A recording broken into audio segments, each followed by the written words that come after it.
ज्ञानेश्वरी अमृत आपुल्या भाषेचे भाग्य दीना कळू दे काय हे आमुचे. जय देव जय देव जय देव जय देव श्री ज्ञानेश्वर. योग्यांची माऊली भक्तांची सावली देव साकार. जय देव जय देव.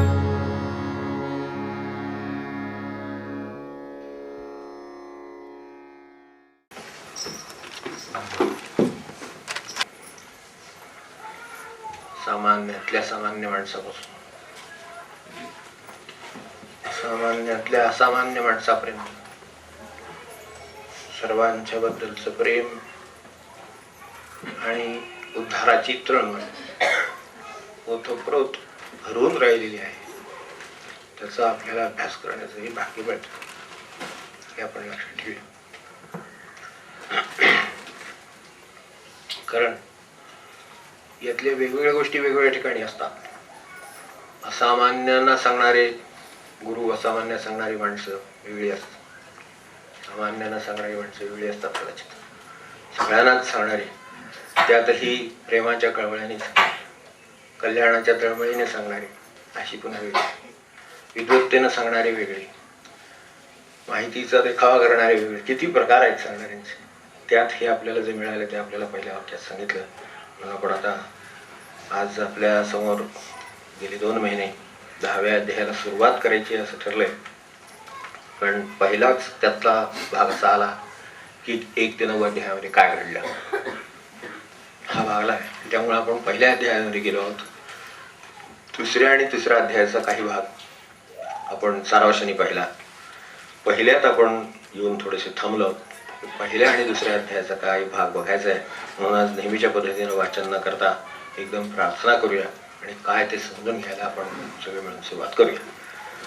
आम्हा काय उचित ते पाहता न स्फुरेत, जे मोहे येणे चित्त व्याकुळ माझे, तिमिरा विरुद्ध जैसे दृष्टीचे तेज भ्रंशे, मगपासीचा सता न दिसे वस्तुजात, देवा मद तैसे झाले, जे मन हे भ्रांती रासिले, आता काय हिता फुले तेही नेणे, तरी श्रीकृष्णात वा जाणावे, निकेते आम्हा सांगावे, जे सखा सर्वस्वागवे आम्हासी तू, तू गुरु बंधू पिता, तू आमची शरीरता, तूच सदा रक्षता परियावते, जैसा शिष्या ते गुरु सर्वता नेणे अभेरू, ही सरिता ते सागरू तेही गेली, नातही अपत्या ते माझे, सांडून जरी जाये, तरी ते कैसे निजे ऐके कृष्णा, तैसा सर्वा परियामासी,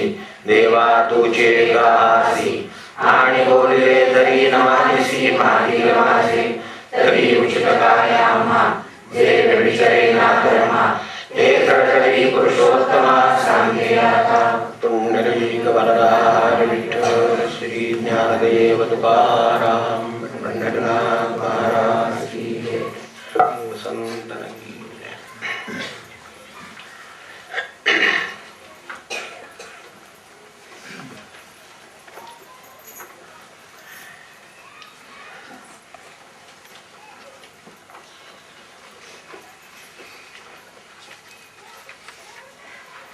अगदी पहिल्या अध्यायामध्ये आपण एका अशा टप्प्यावर होतो 20 की अर्जुनाचे 3 प्रकार आपल्याला दिसले. की एक कॉन्फिडेंट आहे, गेल्या वेळेला आपण पाहिलं होतं, त्याला खात्री आहे आपण वागतो ते बरोबर आहे. सर्वसाधारणपणे जग असंच असतं.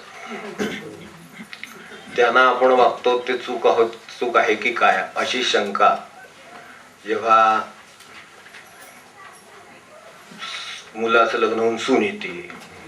एक उदाहरण, मुलगा मोठा होऊन बाहेर जाऊन कुठेतरी शिकून येतो त्याच्यातून, किंवा शाळेत जायला लागतो, कॉलेजला जायला लागतो, असं कुठंतरी प्रसंग होतो. त्यावेळेला कुठेतरी जाणीव होते की बरोबर आहे की नाही कुणास ठाऊक, कदाचित बरोबर नसण्याची शक्यता आहे. तर हे पुढे नातवंड मग अशा अशा टप्प्याने कधीतरी आलं तर ते सुद्धा आत घेतलं तर, कारण तेवढी यंत्रणा माणसाकडे आहे. ऐकलं तरी ते मनाने ऐकलंच पाहिजे असं काही बंधन नाही. हो, ते म्हणतात तसं, पण ते त्यांचं मत आहे असं म्हणून लगेच आपण बाजूला राहू शकतो. ते आहे की बरोबर आहे तर बरोबर आहे तर स्वीकारलंच पाहिजे असं की मनावर बंधन नाही. त्यामुळे अशाच अवस्थेमध्ये राहणाऱ्या अर्जुनांचा प्रांत आता खूप मोठा आहे. त्याचं म्हणणं तर सुरुवातीला असं आहे की बहुत करुणी कौरव हे आतुर दुःस्वभाव 172 विसरा पानावर. बहुत करुणी कौरव हे आतुर दुःस्वभाव वाटवा विणाव बांधिती झुंजी झुंजाची आवडी धरिती परी संग्रामी धीर नव्हती. हे मोठे युद्धाच्या गप्पा मारतात पण उभं राहायची यांच्यात हिंमत नाही युद्धाला, असं अर्जुन म्हणतो सुरुवातीचा. तेव्हा मी बरंच काही करू शकतो वगैरे वगैरे असं.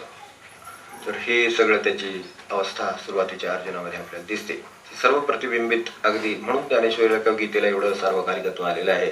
त्याचं कारणच ते आहे की मी करतो आहे, करीन,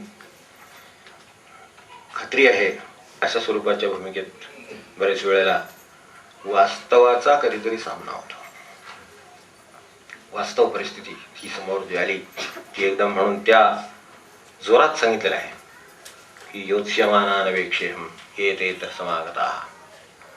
माझ्यासमोर कोण कोण उभं राहायचं हिंमत करते तरी बघू देते एकदा मला. म्हणजे काय त्याची त्यावेळेला तयारी असेल आणि ती बरोबर आहे अर्जुनाच्या बाबतीत, तर ती तशी तयारी आहे.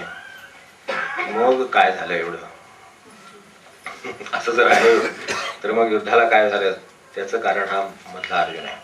तो मध्य अर्जुन आपल्याला सापडला. तो बघितल्यानंतर त्याच्याच पुढच्या पानावर लगेच 4 श्लोक पुढे गेल्यावर आपण ओव्या पाहायच्या असतील 22व्या पानावर. या कौरवा जरी वधावे तरी युधिष्ठिराधिक का न वधावे. यांना जर मारायचंच असेल. आता मधल्या अर्जुनामध्ये आणखीन मोठा प्रकारचा समाज आहे, आणखीन मोठ्या प्रकारचे लोक आहेत की परिस्थितीचं नीट आकलन होत नाही. परिस्थितीचं आकलनच होत नाही. त्यामुळे मार्ग काढणं वगैरे नंतरच्या गोष्टी राहिले. मग काढलेच तर ते चुकीचे असणार हे उघडच आहे, कारण आकलन जिथं स्पष्ट नसेल तर तिथे हे होणार. तर त्यामुळे तो असं म्हणतो या कौरवांना जरी वधावे तरी युधिष्ठिराधिक 307 वगैरे 207 वगैरे या युधिष्ठिराधिक जर त्यांनाच मारायचे भाऊबंधांना तर युधिष्ठिराला मारलेलं काय वेळ ते मारल्यासारखं आहे हे असं तो म्हणतोय. हे येर येरा घवे गोत्रजामचे म्हणून जळो हे झुंज एकदम हे युद्ध मरू दे तिकडे युद्ध. हा एक मोठा अर्जुन इथे उभा आहे. युद्धच जरूर जाऊ देच म्हणत होतं ते सगळं. तर असं संघर्षापासून म्हणजे आपल्या बाबतीत प्रपंचापासून कर्तव्यापासून घरातल्या परिस्थितीपासून येणाऱ्या अपयशापासून जे असं समजू नका परिस्थिती म्हणजे अमुक काय म्हणून. परिस्थिती एकच आहे. जी परिस्थिती वाटायला येईल ती ते अपघात येतील अपमृत्यू येतील का कोणी पळून जाईल का कोणी येईल का काय बाहेर घडेल का रस्त्यावर काय होईल का बाहेर काय होईल काय जे असेल ते त्यातून हे सगळं जाऊ दे तिकडे असं म्हणण्याची प्रवृत्ती निर्माण होणारा दुसरा अर्जुन आहे. तिथं आपला संबंध जरा जास्त आहे. कारण तो म्हणतो जळो हे झुंज. आता ज्या वेळेला मनुष्य अशा तऱ्हेने एखादा निर्णय घेतो तेव्हा तो त्याचं समर्थन करतो. गेल्या वेळेला आपण म्हटलं तसं की त्याचं कसं बरोबर आहे ते तो सांगतोय. तर तो अर्जुनाला सांगतो आता मला हे जमणार नाही. त्याचं म्हणणं आहे पुढे 200 पुढच्या पानावरती 24व्या 225 वगैरे आपण पाहिले.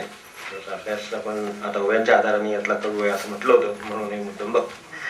त्रैलोक्याचे अनकळित जरी राज्य होईल येत तरी हे अनुचित नाचरे. हे सगळं अनुचित तर आहेच आहे पण मी ते आचरणार सुद्धा नाही एवढी खात्री देतो. हे तर अनुचित आहेच, निर्णय घेऊन झालेलाच आहे. आता हे सगळं चुकीचंच आहे आणि ते मी करणार नाही. नाचरे मी इथपर्यंत त्यांनी त्याचा निर्णय देऊन टाकलेला आहे. आधी तो परिस्थितीबद्दल सांगतो आहे. ते हे नेणसी तू कवण अर्जुन कृष्णाला सांगतो हे नेणसी तू कवण. हे तुला कोण आहे ते माहितीये का. कृष्ण मला वाटतं बराच वेळ बघत राहिला असेल त्याच्याकडे हा सगळा अध्याय मी पण काय झाला असेल असं माझ्या मनात कल्पना होते. एखाद्या लहान मुलाने आपल्याला सांगावं की हे जे पाहुणे आले ते कोण आहेत तुम्हाला माहितीये का वगैरे असं तसं एखाद्याने म्हटलं. आपल्या घरातले जुने कोणी काका मामा सगळे जर उभे आले समजा घरी आले आणि जर मुलं आपल्याकडे बघून म्हणत असेल हे कोण आले तुम्हाला माहितीये का वगैरे वगैरे असं जर त्यांनी म्हटलं तर कसं वाटेल. तसं हे त्याचं म्हणणं बघा किती स्पष्ट आहे. परी पहिलं भीष्म द्रोण यांचे उपकार असाधारण आम्हा बहुत. म्हणून काही कल्पनाच नाही आला यांचा त्यांचा काय ऋणांबंध आहे. त्यांचे आमच्यावर किती उपकार आहेत तुला माहितीये का. येथ शालक सासरे मातुल युद्धाला आमंत्रण दिली तेव्हापासून कृष्ण हजर आहे. कृष्ण होऊ नये याच्यासाठी पासून हजर आहे. तो कधीपासून हजर आहे. सगळे वनवास होतो तेव्हापासून हजर आहे. त्यालाच सांगतोय तो की काय सांगतोय ही अशी परिस्थिती आहे.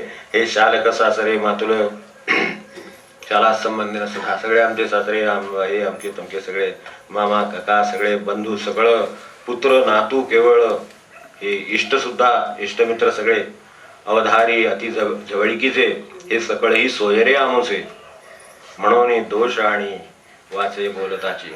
हे नुसतं बोलणं सुद्धा हे चुकीचं आहे. किती चुकीचं आहे. म्हणजे त्यानं कसं काय बघून कृष्णाकडे म्हटलं असेल.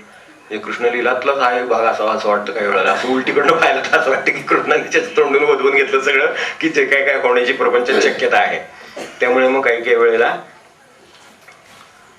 म्हणजे बालादपी सुभाषितम ग्राह्यम असं सांगण्याचा अर्थ आहे की बाकीचं बालांचं ऐकण्याची काही आवश्यकता नसते. अनुभवी माणसाचं म्हणणं खरं असतं. तर तसं हे उलट झालेलं आहे. असं होतं प्रपंचामध्ये सुद्धा. तर चांगल्या अर्थाने खरं असेल तरच त्यांचं ऐकावं. नाहीतर असा गोंधळ. बाल म्हणजे बुद्धीनं बाल अनुभवाने बाल भ्रांतीमुळे बाल कोणत्या कोणत्या दृष्टीनं बाल. बाल म्हणजे अशा सगळ्या अर्थाने बालच अर्जुन आहे हा या अर्थाने.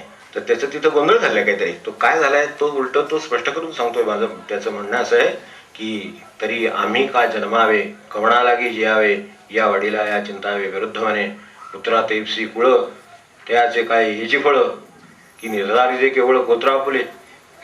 अशासाठी का आम्ही जन्माला आलो की ह्या सगळ्यांना मारून टाकावे. काय चाललंय असं किती ते प्रेम आलेलं आहे आता त्यांचं आणि कसं वाटतंय बघा. जरी आजी येत ऐसे कीजे तरी कवणाच्या मनी उरिजे सांगे मुख केवी पाहिजे तुझे कृष्ण. अरे बघ तू हे काय चाललंय. जरी वधू करून गोत्रजांचा तरी वसवटा होऊन दोषांचा मज जोडलासी तू हातीचा. उलट म्हणजे तो पुढे आर्ग्युमेंट करीत कुठेपर्यंत गेलेला हे जरा एकदा रेंज लक्षात घेऊन आपण पुढे कुठे जायचं हे लक्षात येईल की तो इतकं म्हणणं त्याचं पुढे पुढे चाललेलं आहे की तू परमेश्वर साक्षात त्यालाच म्हणतो. तू परमेश्वर साक्षात तुला हे कळते का हे आमचे कोण आहेत वगैरे हे आधी सगळं म्हणून झाले. अर्जुनाची करावी आपली वाचणाऱ्यांची करावी काय करावं काय त्या कृष्णाचं मोठेपण समजून घ्यावं काय कळत नाही या सगळ्या श्लोकामध्ये. पण हे सगळं त्याला म्हणून झालेलं आहे. आणि तरी सुद्धा त्याला वर म्हणतो परत की तू देव साक्षात तू आमच्या बाजूने उभा राहिलास. माझा तू सखा जवळचा मित्र इथपर्यंत तू मला स्थान दिलेलं आहेस. मी जर हे करून बसलो तर तुला हातचं गमावीन. तू माझ्या बाजूला उभा राहशील का. आता वास्तविक हा त्याच्या बाजूने युद्धाला उभा राहिलेला मोठ्या कौशल्याने तयारीने आलेला आहे आधीपासून. हे सगळं त्याला माहिती आहे. आणि तोच त्यांना इतकी वर्ष पाठिंबा देतो आहे सर्वीकडून संरक्षण करतो आहे. तर तू जाशील असं तो त्याला म्हणतोय. तू मज जोडला असी तू हातीचा दुरी होसी हे त्यालाच सांगतोय ना देवाला. कुलहरणी पातके जे अंगी जडती अशेके तये वेळी तू कवणे के देखावास. जैसा उद्यानासी अनळू संचरला देखोनी प्रबळू मग क्षणभरी कोकिळू स्थिर हे.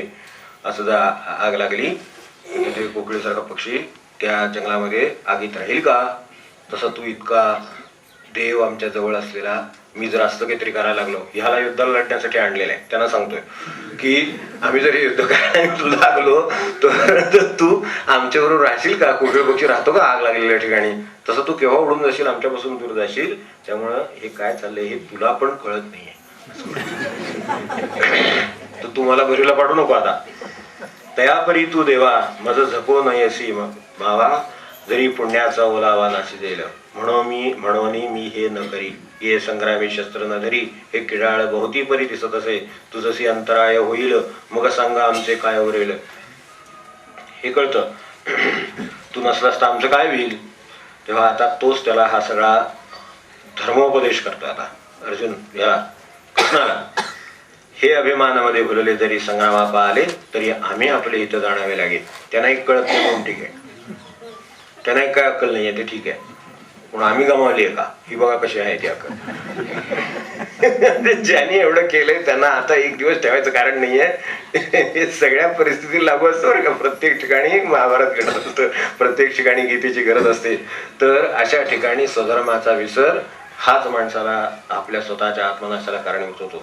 तर इथे स्वधर्माचा विसर आहे म्हणून हा ग्रंथ टिकून आहे. तो कधीही कधीही आजही लागू आहे. असता म्हणजे उलट त्याला उदाहरण काय देतोय की हे ऐसे कैसे करावे, जे आपुले आपण मारावे, जाणत असताची सेवावे काळकूट. बघा ज्ञानेश्वरी भाषा असून सुद्धा कळते, असं काही समजायचं कारण नाही. जाणत असताची सेवावे काळकूट, आपण विष प्यावं का माणसाने, काळकूट प्यावं का. हा जे मार्गी चालता पुढा सिंह जाळा अवचिता, तव तो चुकविता लाभू आथी, असता प्रकाशू सांडावा, मग अंधकूप आश्रवा. बघा आता पुढे, तरी तेथ कवणू देवा लाभू सांगे. असं करावं का, हातात असलेला दिवा माणसाने करून पुंगून टाकून अंधारात पडावा का जाऊन कुठेतरी धड पडून. तैसे हे दोष मुहूर्त अंगी वाजो असती पाहत, तरी हे जाणता ही केवी येथ प्रवर्तावे. ऐसे पार्थतीय वसरी म्हणे देवा अवधारी, ही या कलमाशाची थोरी सांगेन तुझं तुझं. ही सगळी गमत आहे पहिल्या अध्यायामध्ये की भगवंताला आता तो आता हे कसं मोठं पाप होणार आहे इथे आता माझ्या हातून, म्हणजे ते मी आता कसं टाळणार आहे आणि त्यामुळे मी कसा वाचणार आणि कसा पुण्यवान होणार हे तो आता त्याला सांगतोय.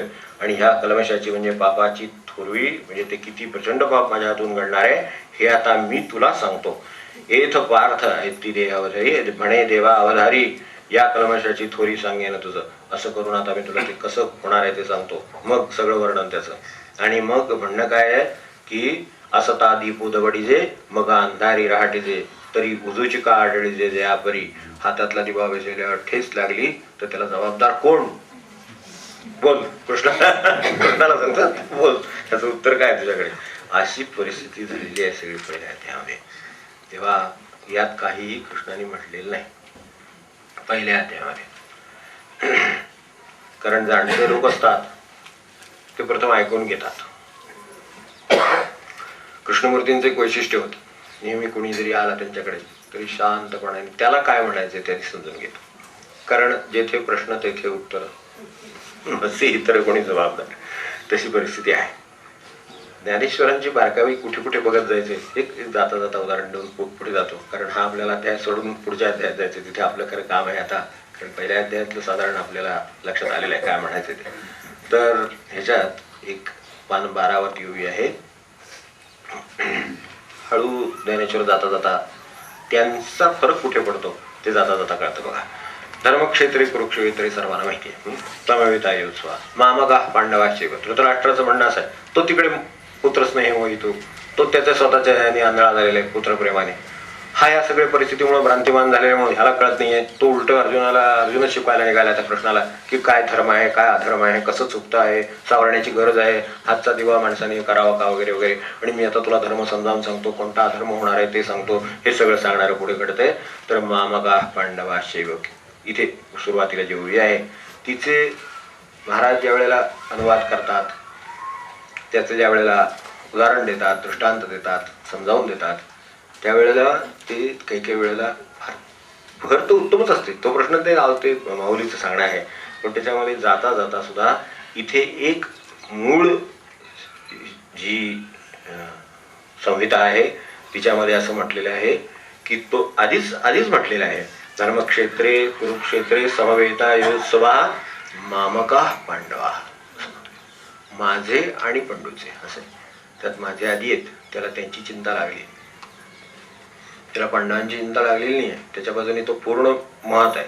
अनुवाद करताना किंवा त्याच्यावर भाष्य करताना मात्र तरी पुत्रस्नेहे मोहितू धृतराष्ट्राचे पुसतू म्हटलं ना, अगदी सामान्य ते अगदी असामान्य ह्याच्यासाठी प्रेमाने पुन्हा.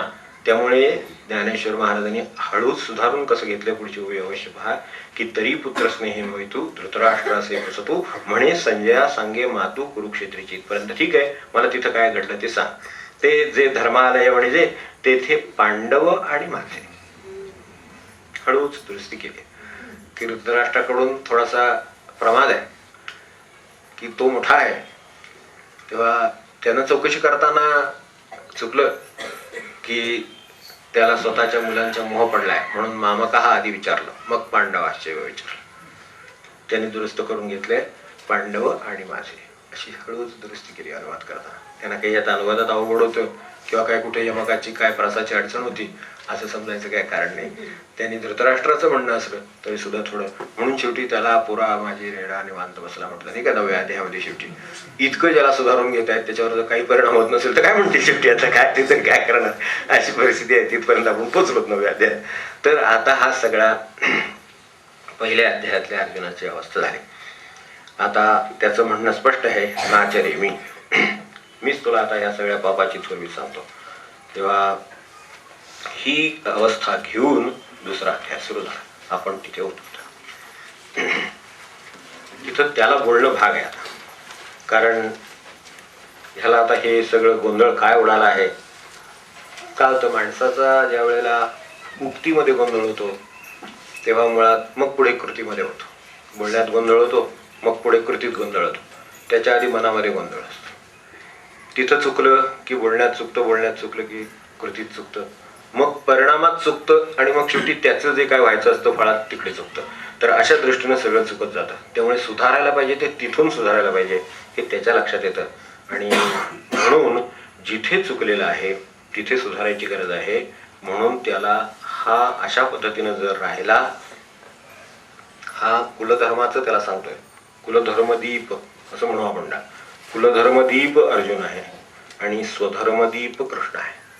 दोन स्वतंत्र व्यक्तिमत्व इथे उभी आहेत. एक कुलधर्मदीप आहे, तो म्हणतो कुळाचं रक्षण करेन, कुळाचं रक्षण करेन, कुळाचं रक्षण. कृष्ण म्हणतो स्वधर्माचं रक्षण कर. तुझा स्वधर्म काय आहे त्याचं रक्षण कर. त्याचं म्हणणं काय, या क्षणी युद्ध आहे, युद्ध आहे, युद्ध कर, युद्धाला बिचकू नको. ही परिस्थिती वेगवेगळ्या पातळीवर प्रत्येकाच्या आयुष्यात लागू असते.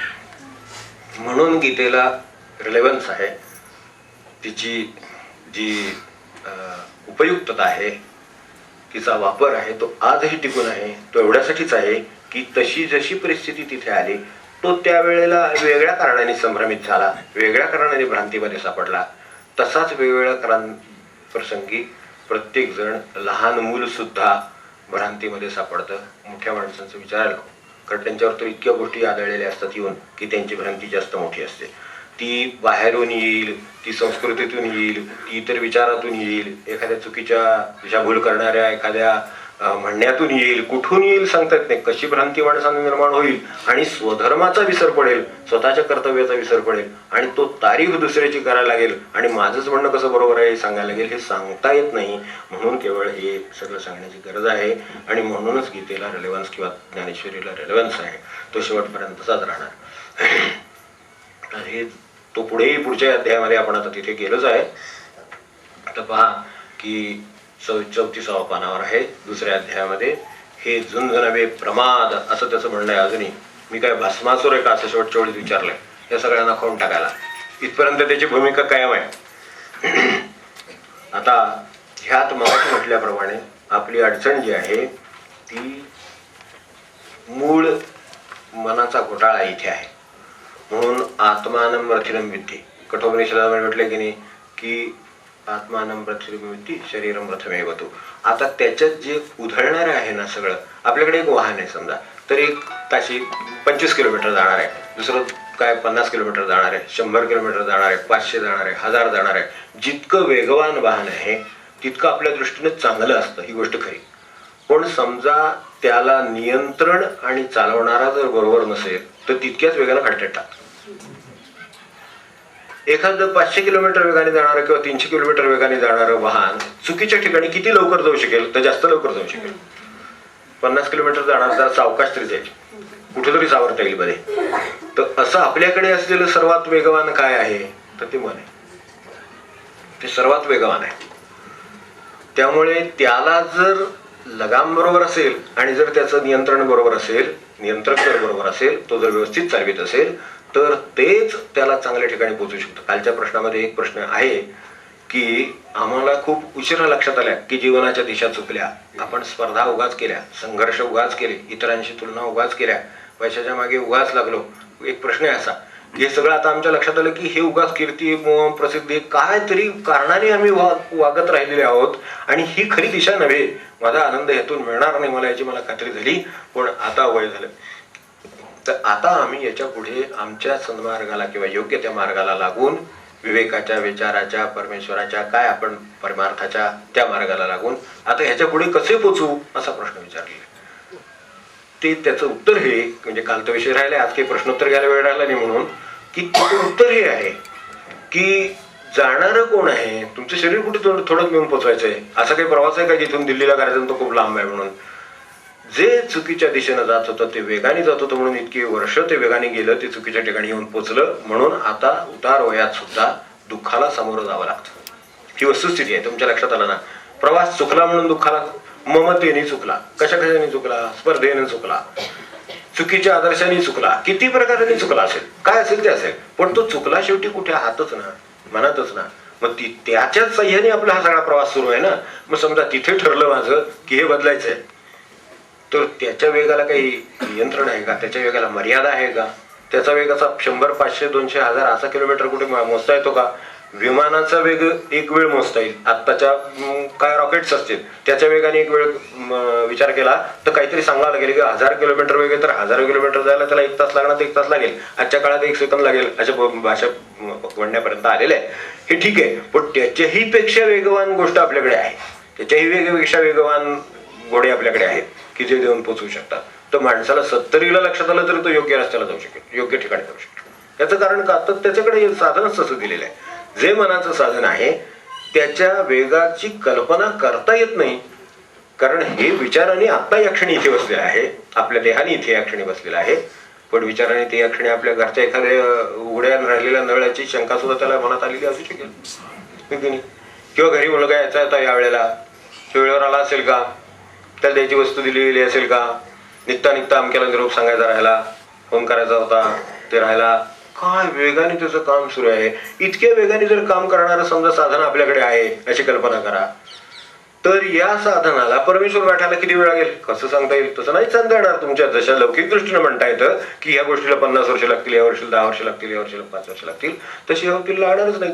म्हणून याच्या बाबतीत सुद्धा त्यांनी एकच विचार केलेला आहे. म्हणजे त्याही माणसाने हा विचार करावा ज्याला कोणाचा प्रश्न होता त्यांनी की या बाबतीत असाच विचार करताच येत नाही. कारण इथून बनवलं 70 किलोमीटर बरोबर पण 70 किलोमीटरचं 70 स्पीडनं जाणार 1 तासाने जाईल हे बरोबर पण मनाने महाराजांच्या समाधीजवळ जाऊन बसायला किती वेळ लागला. 1 क्षण. दुसऱ्या क्षणी बनवलं महाराज नमस्कार भेट झाली, आनंद झाला, प्रसन्न वाटलं. दुसऱ्या क्षणी इथे की नाही ज्ञानेश्वरीला लगेच. उत्तम आहे. अशाच ठिकाणी जाऊन आला तो उत्तम आहे.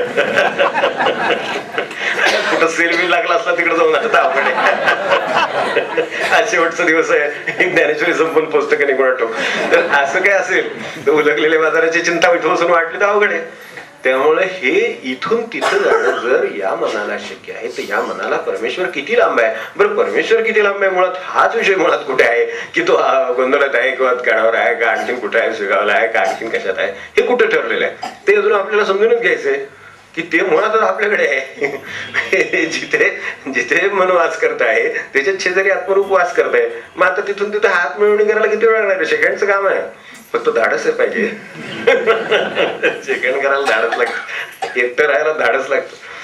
कारण त्या आतल्या भगवंताची भेट घ्यायची असेल तर एकट्यालाच जावं लागतं. तिथं साथी संगती सोबती काय नाही, फक्त कृपाछत्र असू शकतं. गुरुच तेवढं एकच उपयोगी पडलं तर पडतं, बाकी काही उपयोगी पडत नाही. दुसरी कुठलीही सोबत चालत नाही, इंट्रोडक्शन लागत नाही, यांचा शब्द त्यांचा शब्द वगैरे असं तसं काही त्यातलं काही लागत नाही. जर तुम्हाला आतल्या परमेश्वराचं दर्शन घ्यायचं असेल तर डायरेक्ट सेकंड फक्त एकटे असायला पाहिजे. बरोबर जे गोळा केलंय ते सगळं ठेवून दिलं पाहिजे. आता ते काम थोडंसं धाडसच आहे हे मान्य आहे की मी गोळा केलेली मतं, मी आजपर्यंत मानलेल्या गोष्टी, मी आजपर्यंत वाचलेले ग्रंथ, माझं मोठेपण, माझी लौकिक विद्या, माझे काय संपत्ती, मी कोण जगामध्ये मला ओळखतात वगैरे वगैरे ते सगळं हे सगळं शून्य खुंटीवर फेकून द्यायला नाही तर खिडकीत फेकून द्यायला. एकटे राहा लगेच काय म्हणजे तिथे हे शक्य आहे. तर त्यासाठी ह्या वयाची अडचण नाही कुठली. त्यामुळेच ती त्या माणसांच्या प्रश्नाच्या बाबतीत पण नाहीये, तीच इथे पण आहे की इथे ह्याला दुरुस्त करायचं आहे तर मूळ कामाला लागलं पाहिजे. मूळ काम मनाच्या ठिकाणी घोटाळा आलाय तर त्याचा घोटाळा कसा दूर करता येईल म्हणून हा स्वधर्मदीप कृष्ण बोलतो. इथे तो सांगतोय त्यात त्यांनी हा एवढा जो म्हणजे अर्जुनाची स्थिती पाहिली तर मी काय भस्मासुर आहे का म्हणत म्हणत म्हणत तो आता कुठेपर्यंत आलेला आहे की त्याच्या म्हणजे शेवटी वर्णन आपण वाचलेलंच आहे त्याच्यात की घाम फुटला, मनुष्य गळला, हा रथातून खाली आला, इतकी त्याची अवस्था झाली. एखादा भीतीग्रस्त मनुष्य असावा, थरथर कापावा, तशी त्याची अवस्था झालेली आहे. इथपर्यंत त्याला खाली आणलं कोणी? त्याच मनाने ज्यांनी हे भ्रांतीने ग्रासले. फक्त आता अडचण होती ती ते कळण्याची. तेवढं त्याला कळल्याबरोबर आपण जी प्रार्थना म्हणतो ती आली. तेवढं आपण कशा अवस्थेत आहोत तेवढं जरी आपल्याला कळलं तरी खूप झालं. कारण खरं काम तेच आहे की आपण नक्की गोंधळलेल्यावर जेवढं जरी कळलं तरी खूप काम होतं. आता इथे ह्याची जी दुःखाची अवस्था झाली तिची अर्जुनाच्या बाबतीतल्या निराश कृष्णाने पुढच्या 2 पानामध्ये केलेला आहे. तेवढा बघून आपल्याला पुढे जाता येईल. निराश त्याचा कसा केलेला आहे की काय काय कारणं झालेली आहेत त्याची पुढे यादी दिलेली आहे.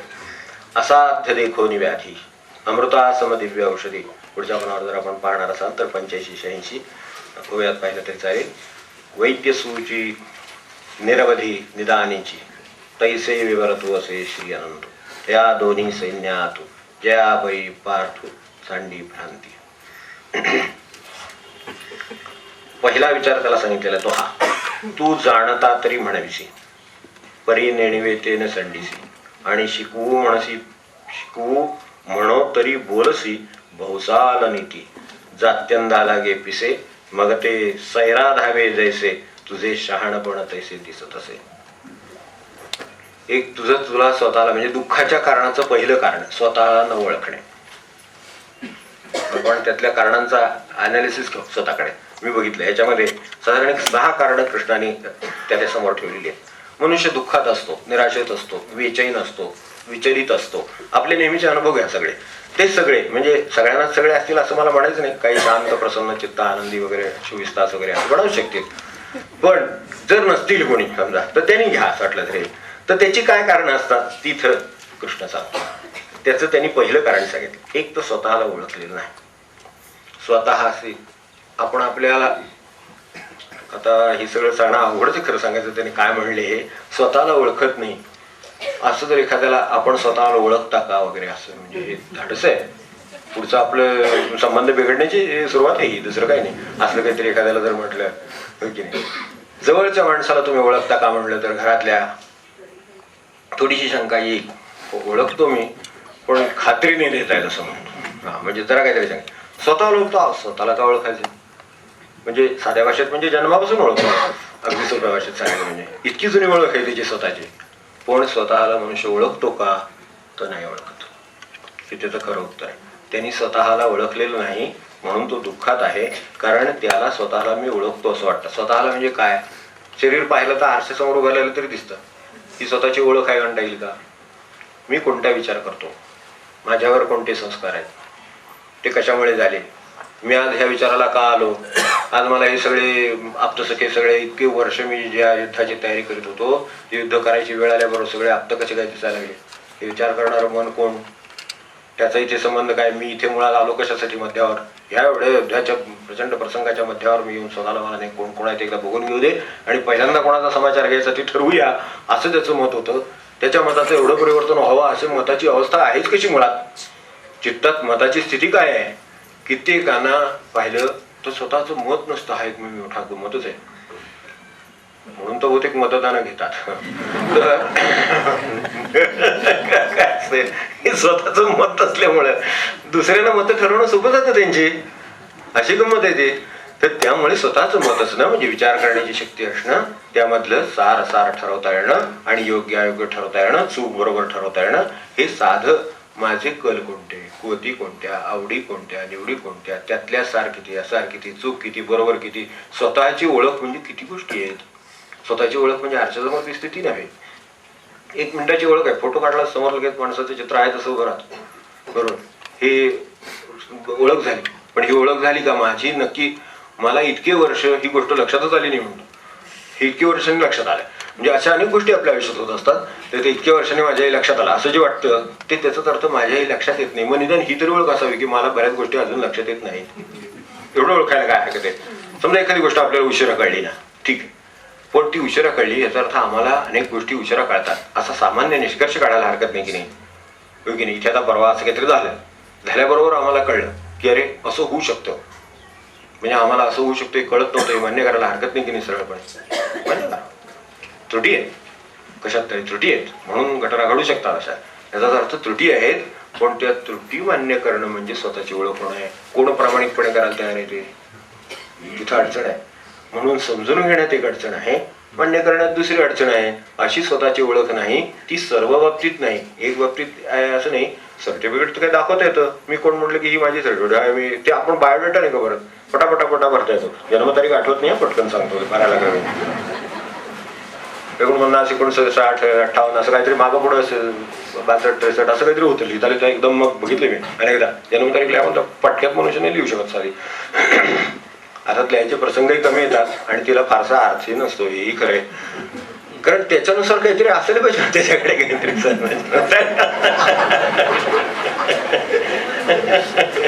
जन्मतारीख लिहिल्यावरच लक्षात येतं, अरे 2008, बापरे 60 वर्ष झाली.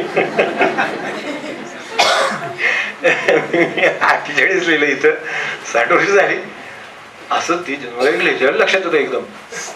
असं जर असेल तर लिहिताना अडखळणं स्वाभाविकच आहे.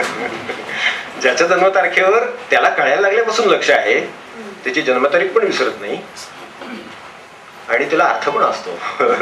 ते जे काय पुढे वय निर्माण होतं त्या वयाला अर्थ पण असतो, तर तसा असावा. पण ह्यासाठी स्वतःची ओळख हा पहिला मुद्दा आहे. ती नसली म्हणजे जी असते ती फक्त 60-70 एवढीच असते. तिच्या बरोबरीनं काय असायचं त्याच्याबरोबर ते सगळं असायला पाहिजे ना त्याच्याबरोबर. ते नसतं ना, त्याची ओळख नाही. त्यामुळे 60 आणि 70 वर्षाचा आहे पण म्हणतो जिभेवर ताबासा, खाल्ल्याशिवाय अमुक नाही, हे जमत नाही, ते जमत नाही. ते सगळं 70 वर्ष आता ते वजाबाकी बेरीज केली म्हणजे लक्षात येतं की अरे हे एवढं वय सांगतो मनुष्य. जन्मतारखेला अडखळतो त्याचं कारण सांगितलं आपल्याला, बेरीज केली तरी नंतर लक्षात येतं ते सांगतो. पण त्याचं असतं काय त्याच्याकडे फक्त की वयाचा अभिमानच फक्त असतो. मग मला सांगा गोळा काय केलं इतकी वर्ष? तर हे गोळा केलं की जे गोळा करायला नको आहे ते मी गोळा केला. अनुभव जर असेल समजा, किंवा जर समजा त्याच्याकडे काही गोष्टी साठलेल्या आहेत, मान्य, अनुभवाचा साठा झाला, कितीतरी प्रसंग झाले, त्यामुळे त्यातून खूप शिकायला मिळालं, तर शिकायला साठा आहे, तर तो त्याच्याकडून इतरांना उपयोगी पडणारच. मला ज्या वेळेला बोलवून सांगायची गरज भासते त्यावेळेस ओळखावं की माझ्याकडे सांगण्यासारखं काही नाही. सरळ आहे की नाही? घरामध्ये त्यांनी माझं ऐकावं असं वाटतं म्हणून बोलवून सांगतात. मोठी माणसं बोलवून सांगतात, तुला काही लक्षात येणार नाही एखाद्या वेळेला म्हणून तुला सांगतो. आता त्याच्या लक्षात आलेलं असतं, नाही तर तो आला नसता का आधीच विचारायला. हे जे काही सांगणार ते आपल्याला उपयोगी पडण्यासारखं नाहीये, हे त्याच्या लक्षात आलेलं असतं म्हणून तो सल्ला घ्यायला येत नाही. म्हणून बोलवून सांगायची वेळ येते मोठेपणी की तुझ्या एखाद्या वेळेला लक्षात येणार नाही म्हणून तुला सल्ला देतो. आता हे सांगायची वेळ याचाच अर्थ रोखावा की काय आहे ते. म्हणजे स्वतःची आपल्याला ओळख नाहीये की परिस्थिती बाहेर बदललेली असेल. कदाचित एखादा अनुभव जो माझ्याकडे आहे तो आता आउटडेटेड असेल, कदाचित त्याची आत्ताची त्याच्यावर आलेली परिस्थिती मला आकलन झालेली नसेल, काय असेल कोणास ठाऊक, पण ह्या सगळ्याचं आकलन मला नाहीये, म्हणजे माझ्याजवळ ते नाहीये. तर त्यामुळे आता त्यांनी सांगितलं म्हणजे आधी तो हाका मारला तर थांबत नाही, ऐकून घ्या म्हणलं तर बसत नाही, बसला तर त्याचं लक्ष नसतं. त्याची कारणं आपल्याला माहिती आहेत ना, एक तरुण पिढीच्या बाजून सांगतो, तर ती कारणं आपल्याला माहिती आहेत. आणि मग तो उठून गेला म्हणजे राग येतो, इतकं सांगून सुद्धा तुला काय कळत नाही, म्हणजे त्याचा काय उपयोग करीत घेत नाही, इतकं सगळं आमचा अनुभवाचा साठा आहे, एवढे वर्ष तर ते सगळे जमा परत त्रास होतो. तर दुःखमीमांसेतलं एक कारण सांगितलं की स्वतःची ओळख नसते. स्वतःची ओळख असेल ना तर काही सांगायला जाणार नाही, तो होऊन विचारायला येतो बरोबर. कारण त्याला माहिती की ह्याने इतकं सोसलेलं आहे, इतकं अनुभवलेलं आहे, इतका विचार केलेला आहे, एवढ्या प्रसंगातून गेलेले आहेत की ह्या प्रसंगी यांच्याकडेच जाणं योग्य आहे. तसं त्याला अजिबात वाटत नाही. हो काय करायचं, तो अपरिपक्व आहे म्हणून नव्हे, कारण असं पण असू शकतं की आहे तो तरुण आहे म्हणून त्याच्या सोसाट सुटलेली गाडी आहे असं पण नाही. पण विचारपूर्वक त्याला तसं वाटतं याचा अर्थ मीच विचार करण्याची गरज आहे की मी ज्या पद्धतीनं जगलो ती जीवन पद्धती चुकीची होती किंवा तिची फळं काही फार आनंददायक नाहीत. माझ्याकडे बघून अनेकांना सांगावं लागतं की नाही माझे गुरु अमुक, माझे गुरु अमुक सांगतात खूप लोक असे. तर खरं सांगायचं तर गुरु ही सांगण्याची गोष्टच नाही. त्याच्याकडे बघून असं वाटलं पाहिजे किंवा तुम्ही इतके चांगले वाटता, इतके तुम्ही चांगले वागू शकता, आपले गुरु कोण असं त्याने विचारलंय.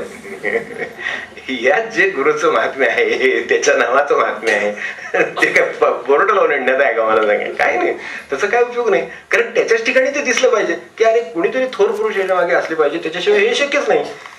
काहीतरी उपासना साधना यांनी केली असली पाहिजे जबरदस्त, त्याच्याशिवाय हे शक्यच नाही असं त्याला वाटलं पाहिजे. पण असं मलाच वाटतं. आता याला काय करावं ते सांगा. हे म्हणजे स्वतःची ओळख नाही, ओळख नसणं हे. मग आता काय होतं, मग दुःख होतं ना. मग नंतर ऐकून घेत नाहीत. लहान मुलांना अलीकडची किंमत नाही सांगण्याची. म्हणजे तसंच त्यांच्या काळात त्यांचे वडील म्हणत होते, त्यांच्या लहानपणी ज्या वेळेला म्हणजे तरुणपणी ज्या वेळेला वडील बोलून बोलून त्याला ते अंथरुणावर माच्यावर, त्या काळातले माच्यावर बसलेले असायचे, ते बोलवून सांगायचे जागरणात बसून, तर ते सुद्धा असेच बोलवायचे. तसंच आता हे कॉटवर बसून बोलवतात. एवढाच फरक, त्याच्यापेक्षा काही मोठा फरक पडला नाही. तर असा जर फरक पडला नसेल तो कशाला ऐकेल? मग तेच पुढे आता कुठे काय येणार आहे, ते कॉटन माझ्याच्या पुढचं ते आता कोण आठवू. तर ते कदाचित परदेशात फोन करून सांगतील, तर त्यावेळेला तो फोन घेणार नाही थोडक्यात. त्यापेक्षा काय वेगळं होणार आहे?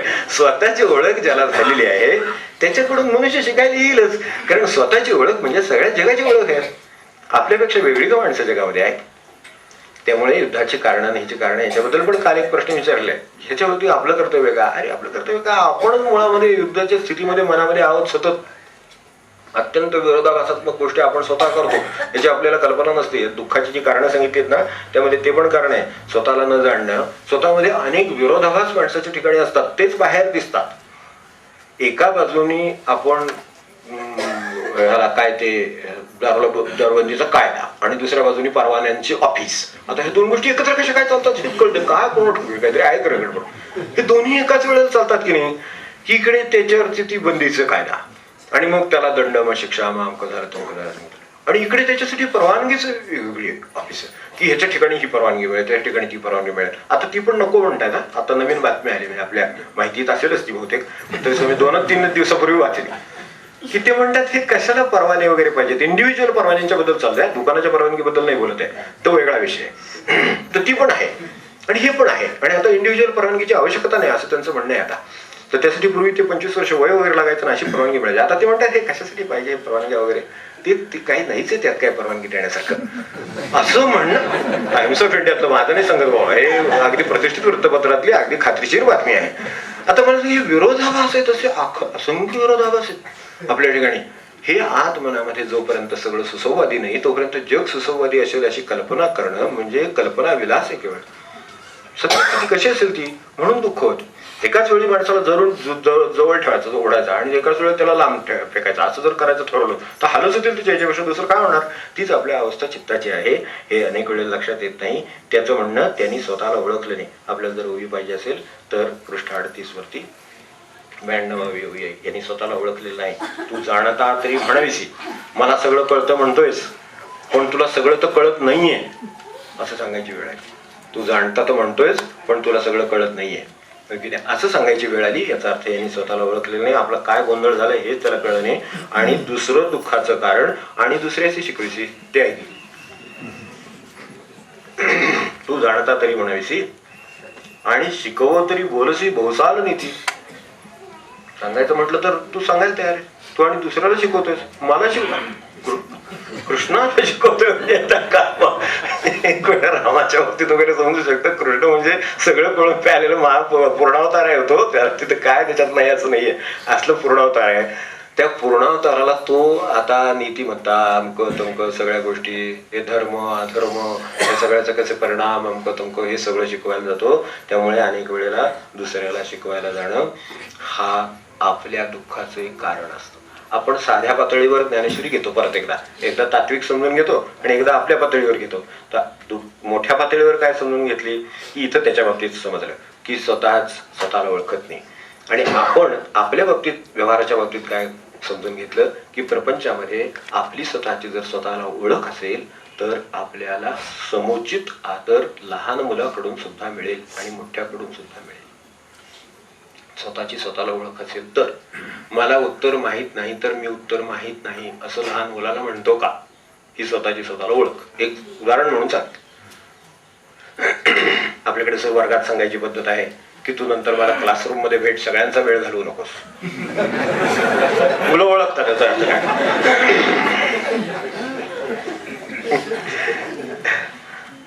आणि दुसऱ्याची शिकवायची. हा तुझी नीती सांगायची आम्हाप्रती 48 पाहिलं तर त्याच्यावर आहे. तर तूच आम्हाला नीतिमत्तेचं सगळं सांगतोयस, तर मग हे तुझ्या दुःखाला हे सगळं ऐकून दुःखमीमांसा ह्या पहिल्या त्या अर्जुनाच्या बाबतीत जी केलेली आहे त्यातून आपल्याला शिकता येतं. तिसरी गोष्ट 98वी पाहिली तर चालेल. 98वी अशी आहे की तू भ्रमलेपणे अहंकृती या असे घातू न करीसी न धरीसी चित्ती तरी सांगे काही होती चिरंतन. सर्व गोष्टी चिरंतन आहेत, टिकाऊ आहेत अशी असा तुझा समज आहे. असा ज्यांचा ज्यांचा समज आहे ते दुःखात आहेत असं आपल्या लक्षात येईल. वस्तू कोणती असो, घरातली वस्तू असते आपल्याला माहिती आहे, क्रोकरी, अगदी जिव्हाळ्याचा विषय समजा एखादा घेतला, आपला एखादा पीस असा आणलेला कुठून तरी वगैरे वगैरे, शोधून जपून टमक्यांच्याकडे आहे तसला, पण त्याच्यापेक्षा चांगला.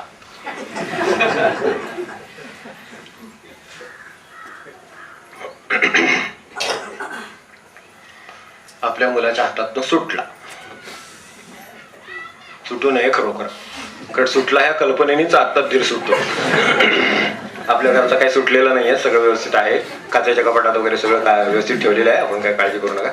पण तरी समजा सुटला, मुलाच्या हातून सुटला, तुम्हाला किंमत नाही, तुम्हाला वस्तू स्वरूप कुठून आणलं तुम्हाला माहित नाही, खर्च किती पडला माहिती नाही, मिळवायचं माहित नाही, घालवायचं तेवढं कळतं वगैरे वगैरे वगैरे, सगळं सगळं दुःख मीमांसेमध्ये येणारच. क्षणभंगुरता हा जगाचा जर धर्म आहे, हा पीस पडला तर एका क्षणात पडतो. त्या पीसचं काय घेऊन बस, एका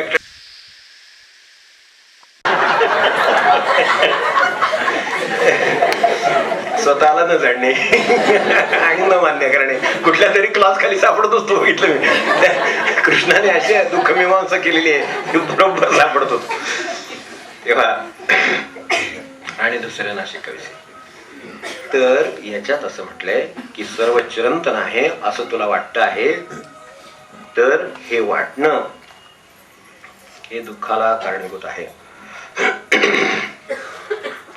जर आपल्याला, म्हणजे हा एक अभ्यास आहे, मी आपल्याला सुचवतो की क्षणभंगुरतेचा अभ्यास हा जर एखाद्याने करायला घेतला, समजा हातात अशी कल्पना करू, तर खरोखर त्याच्या दुःखाचं प्रमाण एकदम 10% खाली येईल. जगात त्याला जी जी दुःख आहे ती क्षणभंगुरता. म्हणजे आपल्याला, आपण उदाहरण म्हणून मी ते पीस म्हटलं, उदाहरण म्हणून ग्लास किंवा काय क्रोकरी आहे ते म्हटलं, पण प्रत्यक्षामध्ये आपले एखाद्याने बोललेले शब्द,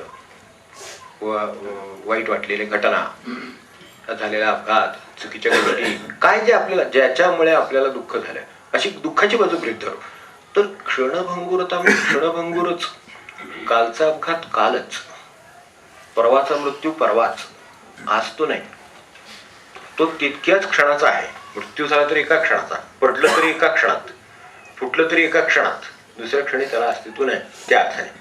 तर ते क्षणाचाच अभ्यास आहे. हे जर लक्षात आलं तर या क्षणात आत्ता काय आहे तेवढं पाहू. आत्ता मी जिवंत आहे, आनंदात आहे, ज्ञानेश्वरांच्या आणि त्या ज्ञानेश्वरीच्या संगतीत आहे, दुःखाचं कारण नाही.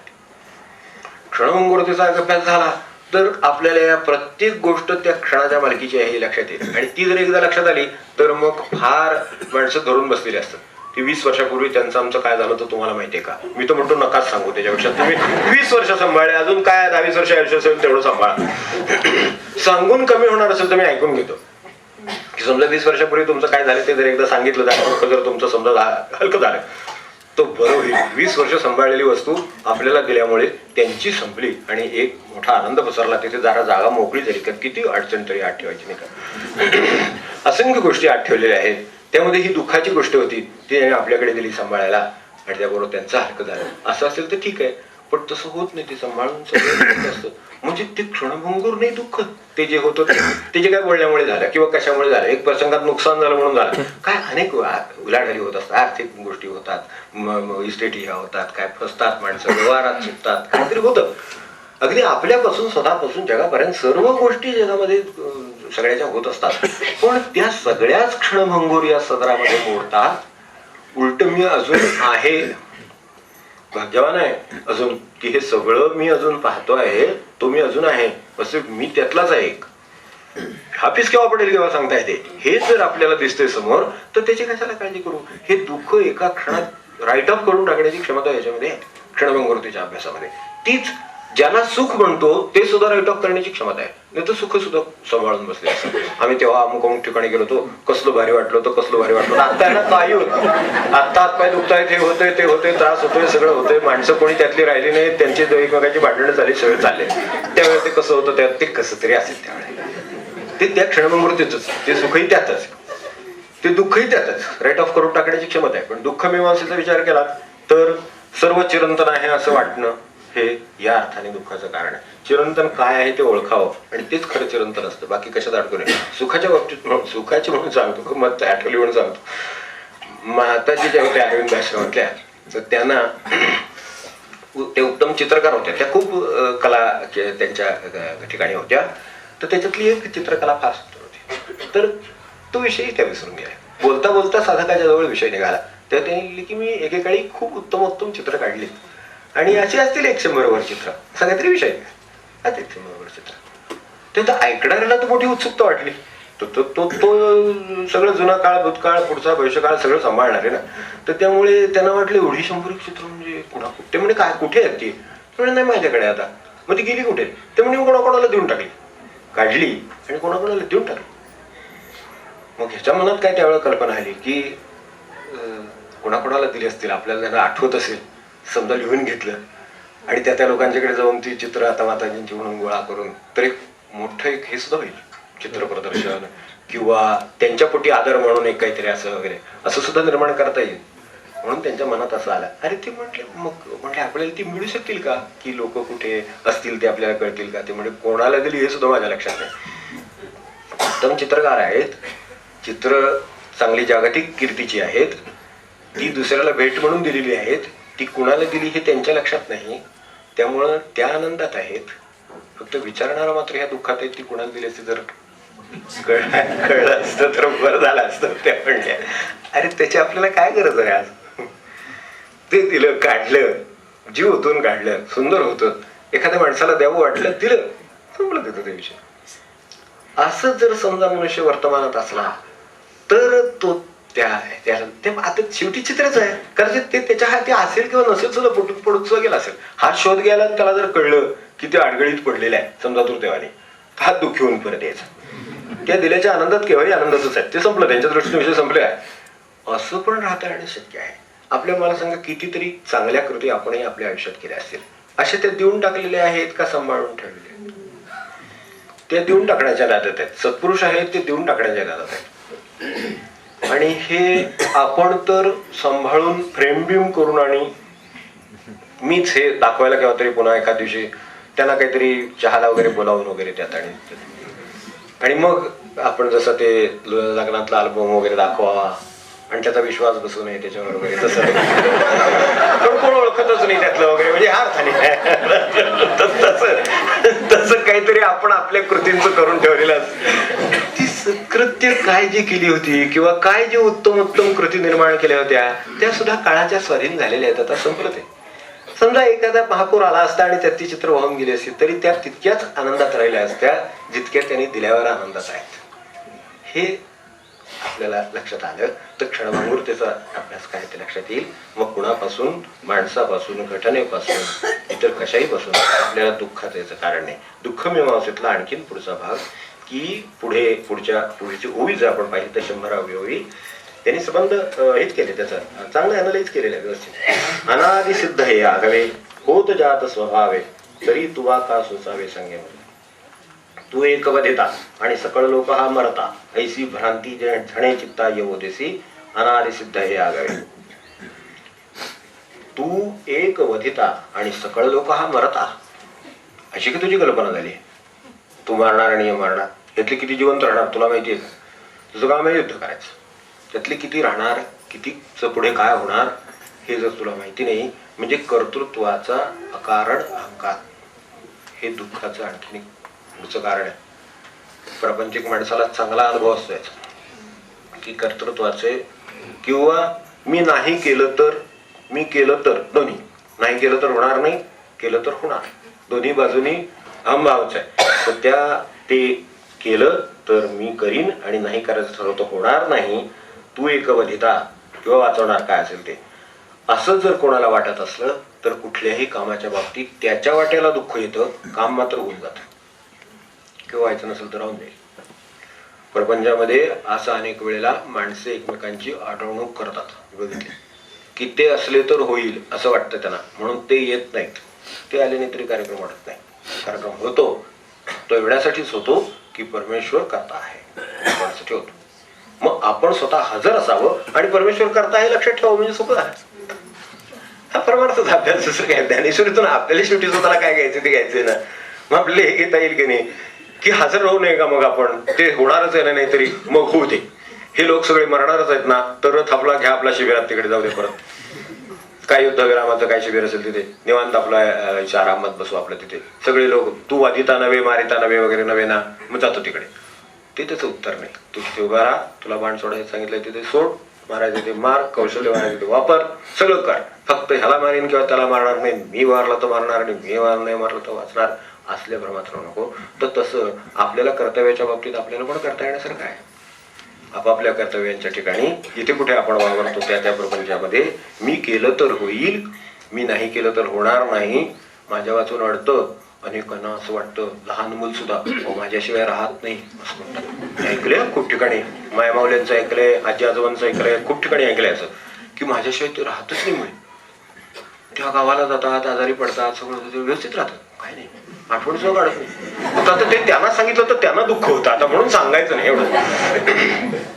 समजा गावाला गेल्या आणि जर त्याने आल्यावर विचारलं किंवा कसं काय राहिली का, ते राहिली पण फार त्रास दिला असं म्हटलं की त्यांना किती बरं वाटतं. त्याच्यासाठी म्हणावं, सोडून द्यावा जाऊ. तुम्ही गेल्या आणि इतकी छान राहिली होती म्हणलं,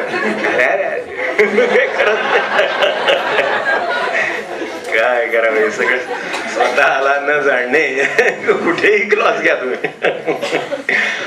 तर तसं काही होत नाही. माणसाला आपल्याला मीलाच कुरवाळीत बसावं असं वाटतं, त्यामुळे असं होतं. नाहीतर म्हणून त्याने म्हटलं की पूर्वी अनादि सिद्ध हे आघावे.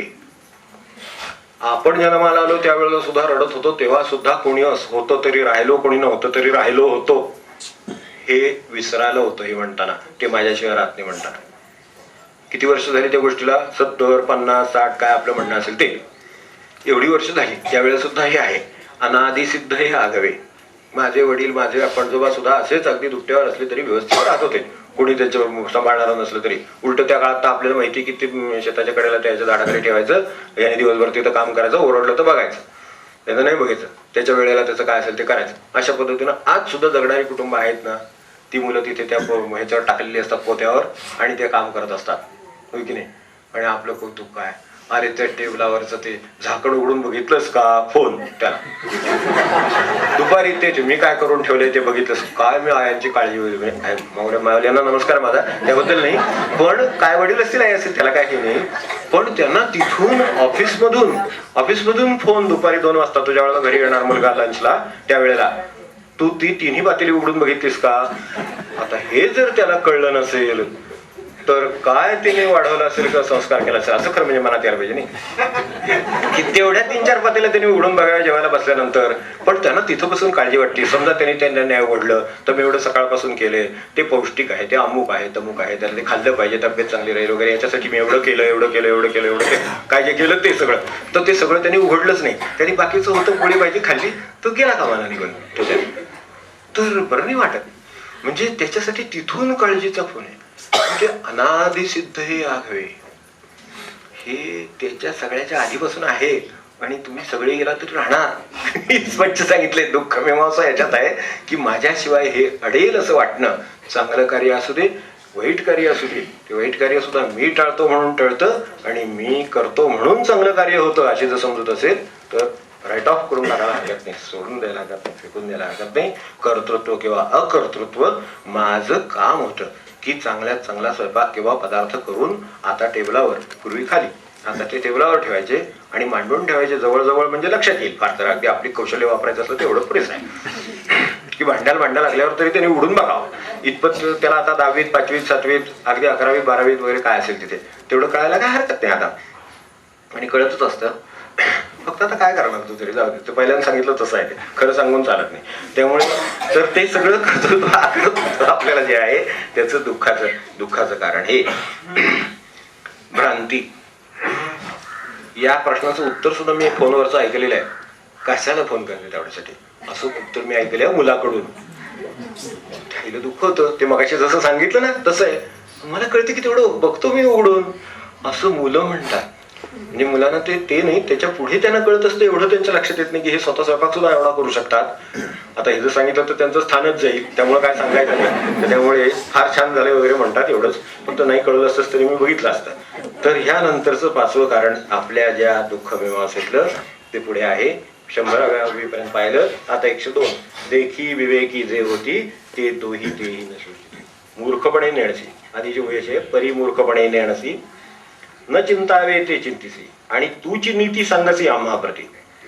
देखे विवेकी जे होती ते दोही तेही न सुचिती जे होय जाय हे भ्रांती बनवणे. भ्रांती होणं, भ्रम वाटणं हा सगळ्यात मोठा यातला खरं भ्रमाची निवृत्ती हाच सगळ्यात केलेला हे आहे. इथे उपचार किंवा काय जे खरा रोगाचं निदान आहे, डायग्नोसिस आहे, तो भ्रांती हाच आहे. फक्त ही बाकीची सगळी दुःखाची कारणं त्यात येऊन गेलीत, ती आपल्या प्रपंचाला लागू पडतात. म्हणून केवळ हे सगळं आपल्या समोर ठेवायचं. तर न चिंतावे ते चिंतिसी हे 6वं कारण. भ्रांती 5वं कारण. आणि 6वं कारण ज्याची चिंता करू नये किंवा आवश्यक नाही, करणं गरज नाही, त्याची चिंता करणं. आणि ज्याची खरी चिंता करायची आहे, जरूर आहे, त्याची न करणं हे दुःखाचं कारण. ज्याची खरी चिंता करायला मला पाहिजे होती, समजा माझं साधन आहे, ते होतंय का नाही याची चिंता करायची मला गरज आहे खरं म्हणजे, ती मी करीत नाही. पण प्रपंचातल्या ह्या असल्या गोष्टींची काळजी करतो. टेबलावरचं उघडून बघितलंस का, ते बघेल नाही तर नाही बघेल, तुम्ही करून ठेवलेलं आहे ना, तो त्याचं ते काय काम करायचं ते करेल. नुकसान झालं असेल तर त्याला संध्याकाळी करेल. अनेक आया लहान मुलांच्या मागे, आता ते नेमकं आता ह्याचं उदाहरण आलं तर काय करू, पण त्या मुलांच्या मागे त्या ह्याची कालवलेल्या भाताची वाटी घेऊन मागून खोल्या, जर मोठा फ्लॅट असला तर 4 खोल्या 6 खोल्या हिंडत असतात त्यांनी जेवावं म्हणून. थोडं कौतुकाची गोष्ट आहे. म्हणजे हे प्रेम असं आपल्याला वाटतं, पण आपल्याला हे लक्षात येत नाही की याची गरज आहे का. अनावश्यक कृतीने किती भरलेलं आहे ते सगळं, की ह्याची गरज नाहीये. त्याला भूक आहे तर ते मूल येणार आहे, त्याला भूक आहे तर ते मूल जागेवर बसणार आहे. मग त्यालाच त्याच्या आयुष्यातला एक चांगला धडा मिळणार आहे. तो मिळणं आपणच घालवलेला आहे. म्हणजे जे चिंता करायला पाहिजे ते करीत नाही, आणि जे चिंता करायची नाही त्याची चिंता करतो. याची चिंता करायची काही गरज नाहीये. जर त्याला भूक लागलेली आहे तर ते भुकेपोटी रडणार, ओरडणार, सांगणार सगळं, आणि चांगलं हिंडणारं मुलं आहे म्हणून तो मागून हिंडावं लागतं ना. जागेवर बसायचा प्रश्नच नाही आहे. ते मावल्या हिंडत होतात त्यांच्या मागणं, आणि त्याच्याशिवाय तो खातच नाही म्हणतात. हे आणि म्हणजे बाळाबद्दल मला आदर आहे, प्रेम पण आहे, दोन्ही गोष्टी आहेत. तरी सुद्धा मी म्हणेन त्याला राहू दे पाहिजे थोडा वेळ, बघूया काय होतं. ते तुम्ही ज्या ठिकाणी ठेवले तिथे येऊन खाईल, कारण आता ते फिरणार आहे. पाय फुटलेले मुलं आहे ते तुम्ही जिथे ठेवलेलं आहे तिथे येऊन घेणार, आणि जर त्यात काही कमी असेल तर सांगेल की हे कोरडं झालंय, दूध घाला, सांगेल त्याच्यात काय असेल ते ताक घाला, सांगेल. इथपर्यंत न चिंतावे ते चिंतिसी ही काळजी अगदी पुढे त्यांचे अभ्यास घेणं, त्यांचे ते काय बोलूच नका, पुढचे सगळे कार्यक्रम फार मोठे आहे. तर असा तो अगदी त्याचं लग्न झालं, मुलं बाळ झाले, नातवंड तिथपर्यंत सुरू आहे. त्यामुळे मग परमार्थाला वेळ नाही हो. खूप इच्छा आहे करायची, ज्ञानेश्वरी वाचायची इच्छा आहे, करायची इच्छा आहे, संत चरित्र वाचायची वाटतं, आज जाऊन येऊ असं वाटतं, हे करावं असं वाटतं. मग कधीतरी आउटिंग सारखं पर्यटनाला जातात, त्याच्यापेक्षा काय होत नाही दुसरं. जे मूळ करायचं आहे, ज्याची चिंता करायची आहे ती चिंता करीत नाहीस. तुला युद्ध खरं कसं करायचं आहे, ते व्यवस्थित होईल का नाही हा चिंतेचा विषय आहे. त्याच्यासाठी तुला कोणत्या कौशल्याची आणि कोणाकडे बघण्याची गरज आहे, कोण आधी उडवलं पाहिजे हे तुला बघितलं पाहिजे. खरं सांगायचं इथं व्हायच ना, युद्धभूमी आहे ना, कोणाचा वेध आधी घ्यायचा आहे ते तू ठरवायचंस. त्याच्यासाठी ते खरं चिंता करायचं काम आहे. ते अधर्म होईल, मग ते हे होईल, मग ते कुलक्षय होईल, आणि ते आमक होईल, त्याचं पाप मला लागेल, हे मी कशाला घेऊ, तुला धर्मनीती काय कळते का नाही, मी तुला सांगतो, कळत नसेल तर कुठे जगेला तू. न चिंतावे ते चिंतिसी. असं अशा तऱ्हेनं मनुष्य त्याच्या प्रपंचामध्ये सुद्धा त्याच्या वाटेला ह्या सगळ्या गोष्टी येतात, भ्रांतीच्या गोष्टी येतात, आणि ज्यात आपण अडकू नये, ज्याचा विचार करू नये त्या करतात. उदाहरण सांगतो आपल्याला एक साधं, की मनुष्य दान देतो, देणगी देतो. आता देणगी देतो ना, मग सरळ देणगी दिली की त्याचा विषय संपला की नाही. खरं म्हणजे देणं दान, दान म्हणजे दान, दान दिलं की सम. आपलं राहिलं नाही ते त्याला. त्याच्यातून आता मला थोडी इन्कम टॅक्सला सूट कशाला पाहिजे? आपल्याला खरंच दान द्यायचंय ना, मग दान दे. त्याच्यातून सूट म्हणजे वजा करूनच दान दिल्यासारखं आहे ते. 10,000 द्यायचे आणि 5,000वर सूट मिळवायचे किंवा 1,000 सूट मिळवायचे, म्हणजे काय झालं? ही दानाची भ्रांती झाली. मग 10,000 दान म्हणून नाही, त्याला 8,000च केलं म्हणा. भ्रांती तर स्पष्ट आहे. तर तिचं म्हणणं स्पष्ट आहे, दान हे दानच आहे, दिल्यावर ते सोडूनच द्यायचं आहे, की नाही? पण ते नाही होत तसं. अशी असंख्य उदाहरणं आपल्याला आपल्या जीवनामध्ये दिसतील. त्यामध्ये भ्रांतीचं लक्षण आहे की चूक बरोबर कळत नाही सवतं, खरं खोटं कळत नाही सवतं, योग्य काय अयोग्य काय कळत नाही सवतं. खाणं ही प्रकृती आहे विनोबा म्हणायची, आपला आपल्याला आपण ओळखत नाही आणि भ्रांती काय होते ते कळत नाही. मनुष्याचा देह आहे म्हणजे त्याला भूक लागेल, त्याला खावं लागेल, ही गरजेची गोष्ट आहे की नाही? तर ही मान्य आहे. देह आहे म्हणल्यावर त्याला गरज आहे आणि त्याला भूक लागणार, ही गोष्ट प्रकृतीची झाली. प्रकृती बरोबर असेल तरच भूक लागेल. प्रकृतीत बिघाड आला तर माणसाला भूक लागत नाही. आपण म्हणतो ना भूक मंदावली, ते मंदावली याचा अर्थ काय झाला की त्याला आता औषध दिलं पाहिजे, बिघाड आहे काहीतरी, त्यामुळे गरज आहे. त्यामुळे खाणं हा प्रकृतीचा भाग आहे. विनोबा नेहमी म्हणायचे खाणं हा प्रकृतीचा भाग आहे. व्रत किंवा परमेश्वराचं सान्निध्य टिकावं म्हणून करणं तो उपास, ती संस्कृती आहे ना, ती प्रकृती आहे, ती संस्कृती आहे म्हणायची. आणि आग्रह करणं ही सांगत नाही, ती विकृती आहे विनोबा म्हणायची. काय आपण खरोखर भ्रांतीमध्ये आहोत. आपण आग्रह करण्याला काय समजतो बघा, आणि विनोबांचं म्हणणं काय आहे ते बघा, ते लागू कितपत आहे ते बघा, अनुभव काय येते ते बघा. कारण शेवटी अनुभवाने खरं ते खरं. एवढे तर आपण वैज्ञानिक आहोतच आता, हो की नाही? एवढी तरी आपल्याला ही आहेच ना, बुद्धीची खात्री आहे ना, मग त्यातलं ते ओळखून चाललेलं बरं. असं असंख्य ठिकाणी आपल्याला दिसेल की हे भ्रांतीत सापडलेले आहोत. फ्लॅट आले आपल्याकडे, फ्लॅट संस्कृती आली, हो की नाही? जागेची अडचण हा तर प्रश्नच आहे. म्हणजे तेव्हा त्याच्यात तो मार्ग निघाला म्हणून फ्लॅट आले. संस्कृती फ्लॅट संस्कृती आली, पण संस्कृती फ्लॅट झाली. शेजाराची ओळख नाही, कोण आम्हाला माहित नाही, शेजार कोण राहतं नाव माहित नाही त्याला. वाड्यातली खडा माहिती माणसं सांगा, शेवटच्या टोकाला राहणारे माणसं सुद्धा काय झालं तरी कुठ केलं तर लगेकडनं धावून जात होता मनुष्य, हो की नाही? तर ते गेलं, ती संस्कृती फ्लॅट झाली. आता ते फ्लॅट संस्कृती आहे हे मान्य आहे आपल्याला. ते सगळं चकाचक आहे, ते ओटे आहेत, कट्टे आहेत, अमका आहेत, तमका आहेत, दाराला रंग आहेत, सगळं व्हाईट पेंट आहे, सगळं ओके, दरवाजावर बेल आहे, सगळं खरं आहे. पण संस्कृतीतलं त्यातलं जे होतं ते गेलं आपलं. ते कसं जपता येईल? जागेचं तर नाईलाज आहे माणसाचा, पण ह्यातलं काही जपता येईल का आपल्याला? ते काय गेलं. आणि त्यातलं खाजगी जीवनाचं कौतुक आहे हे मलाही मान्य आहे, ठीक आहे, दार लावून राहिले, आपलं आपलं माझं जीवन आहे. आणि ह्याचाच परिणाम शेवटी त्याच्यातही आत येतो मनुष्य, आणखीन एकट्याचं जीवन समजतो. त्या संस्कृतीचं अतिक्रमण पुढे काय आहे तर शेवटी फक्त मी माझं सुख पाहणार इथपर्यंत आलेलं आहे ते खाली. म्हणून मी संस्कृती फ्लॅट झाली म्हटलं. तिथे वाड्यात समजा जर एक घटना आहे काहीतरी चांगली आहे तर ती सर्वांची असते. एक वाडा आहे मोठा, पूर्वी आपल्याला माहिती असते वाडा आहे, तर चांगली घटना असली तर सगळा वाडा मिळून ती साजरी करणार, वाईट घटना असली सगळा वाडा मिळून त्यात सहभागी होणार, अडचण असली सगळा वाडा मिळून धावून जाणार. संस्कृती फ्लॅट झाली म्हणजे हे झालं. त्याला काय त्याचं असं म्हणून तो बंद करून तो आत तर आहेच, पण आतली माणसं सुद्धा आपापल्या खोल्यात आहेत, त्यांचा सुद्धा एकमेकांची. किती ठिकाणी हे विसंवाद आहेत किंवा संवादामध्ये तूट आहे, आपल्या लक्षात येईल उणीव आहे, त्यांच्यात सुद्धा हे संवाद राहिले नाहीत, असं झालेलं आहे. हे सगळे भ्रांतीचं लक्षण आहे आणि याला आपण निदान संस्कृती म्हणू नये एवढं तरी कर. संस्कृती म्हणे खाजगी जीवनाचं कौतुक आहे, बरोबर आहे, पण त्याच्याबरोबर फ्लॅट बरोबर आपण माणुसकीची दारं सुद्धा बंद करून बसलेले आहोत, याचं नाही लक्षात येत. त्यात आपण दार बंद केलं फ्लॅटचं, बरोबर आहे की आता दुसऱ्याशी काय संबंध राहिले, माझं जीवन मला पाहिजे तसं मी जगेन, चांगली गोष्ट आहे, पण माणुसकीचं दार पण बंद आहे, हो की नाही? जसं माझ्या पूर्वीच्या आपण पाहिलं वाड्याचे दार उघडी असायची, जाता येता माणसं हात येत होती, चौकशी करून जात होती, आजारी मनुष्य होतं, जाता येता चौकशी करत होती, वेगळा सांभाळायला माणूस ठेवायची गरजच नाही. आता सांभाळायला पैसे देऊन माणूस मिळत नाही, कारण माणुसकीचा दरवाजा बंद झाला, नुसता फ्लॅटचा बंद नाही झाला, त्या संस्कृतीबरोबर जे आलं त्यातून ते बंद झालं.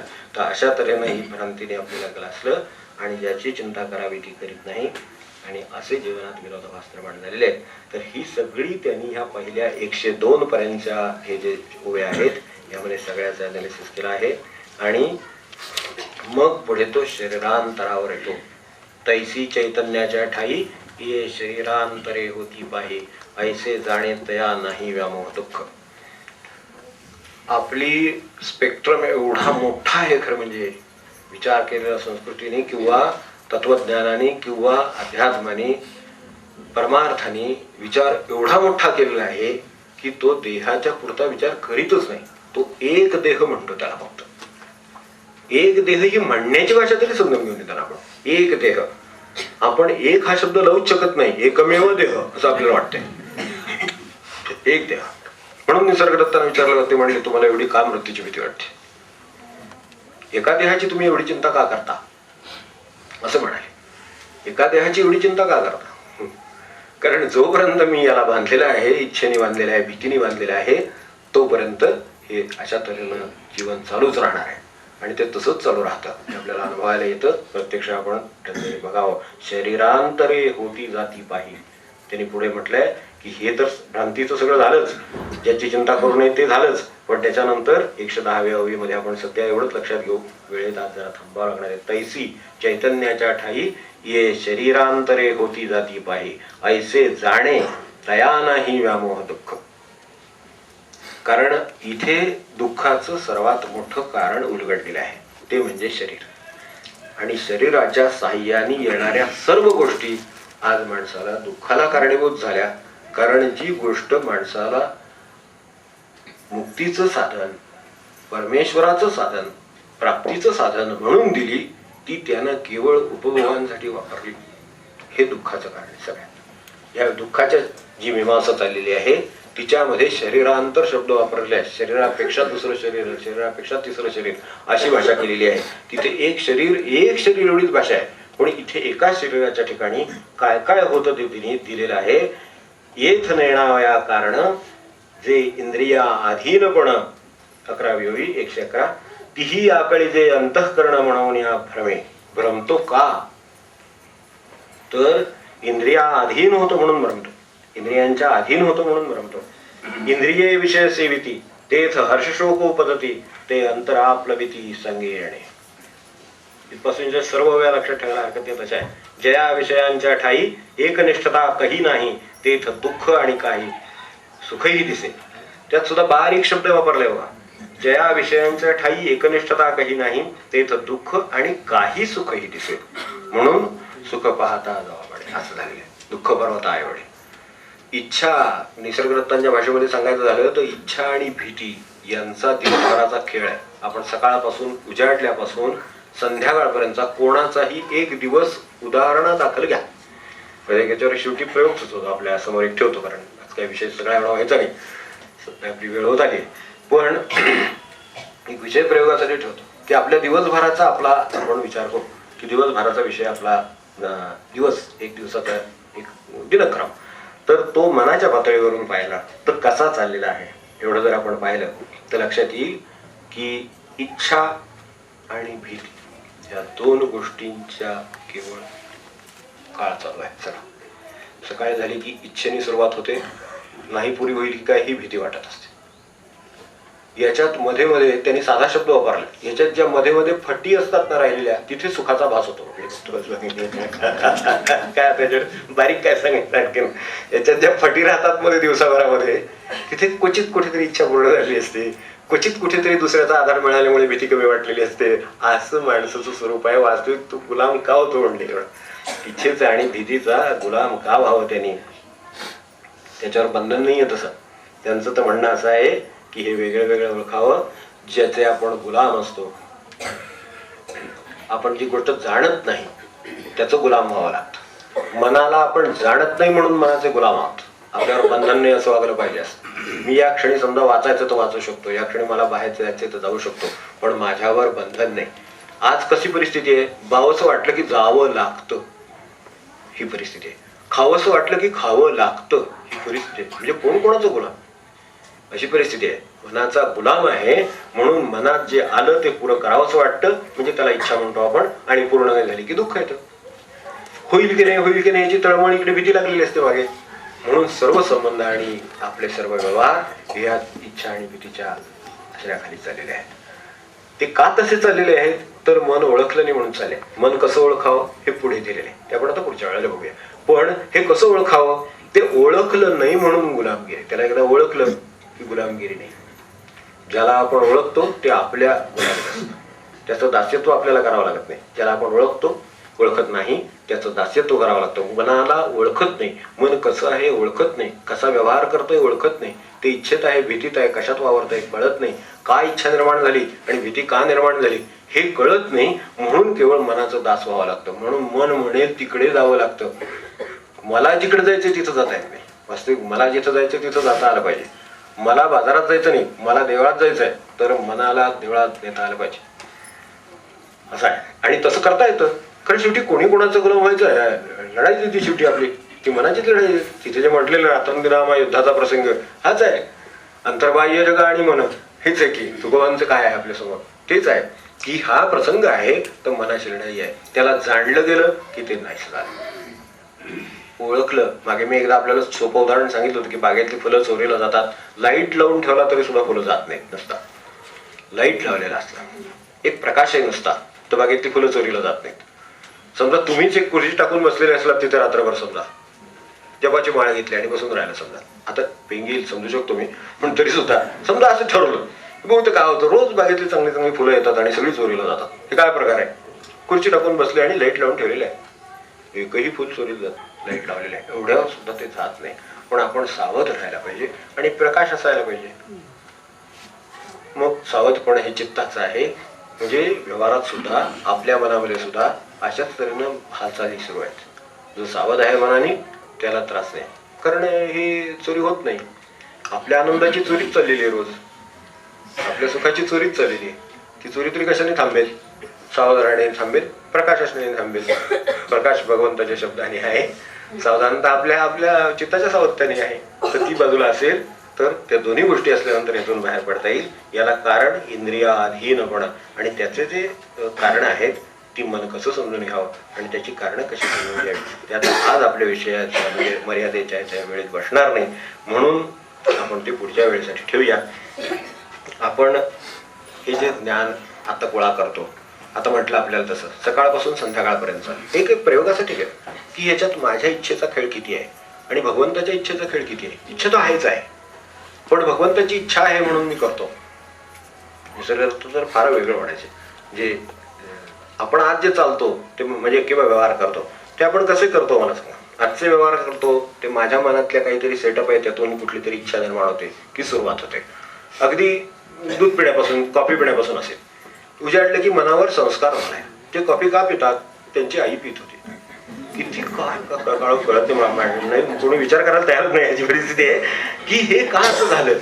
तो चहा का पितोय सकाळपासून, तर त्याला गरज आहे का नाही हे कोणी बघितलेलं नाहीये. त्यांच्या घरात लहानपणापासून ते आई वडील कॉफी पितात, हा कॉफी पितो, तो बायकोला सांगतो की तू कॉफी कर, म्हणून मग ती कॉफी करायला लागते, मग ती कॉफी पिते, मी तू कॉफी पितात. काय जीवन आहे मला सेटअप आहे का मनाचा आपण हे मन ताब्यात यायचं कसं. आता पण त्याला त्यावेळेला असं वाटतं की आता काहीतरी कारण काय कॉफी नाही तर चहा, ते सारखेच आपल्या दृष्टीनं आपल्या दूध कॉफी चहाशी काही संबंध नाही. तुम्ही काय करा, कृतींचं मूळ कारण काय तर माझ्या मनाची जी साचेबद्धता आहे ते कृतींचं कारण आहे. म्हणून त्याला असं वाटतं असं करावं. मग तसं करावं हे आवश्यक आहे का, बरोबर आहे का, त्याची गरज आहे का, हा विचार केला तर ही साचेबद्धता दूर होईल. मग मनाचं दास्यत्व म्हणून नाही, नाहीतर मग नाही कॉफी झाली की अस्वस्थता येते, नाही चहा झाला तर अस्वस्थता येते, चहा ते कॉफी येते, काय शेवटी ते साचेबद्धच आहे.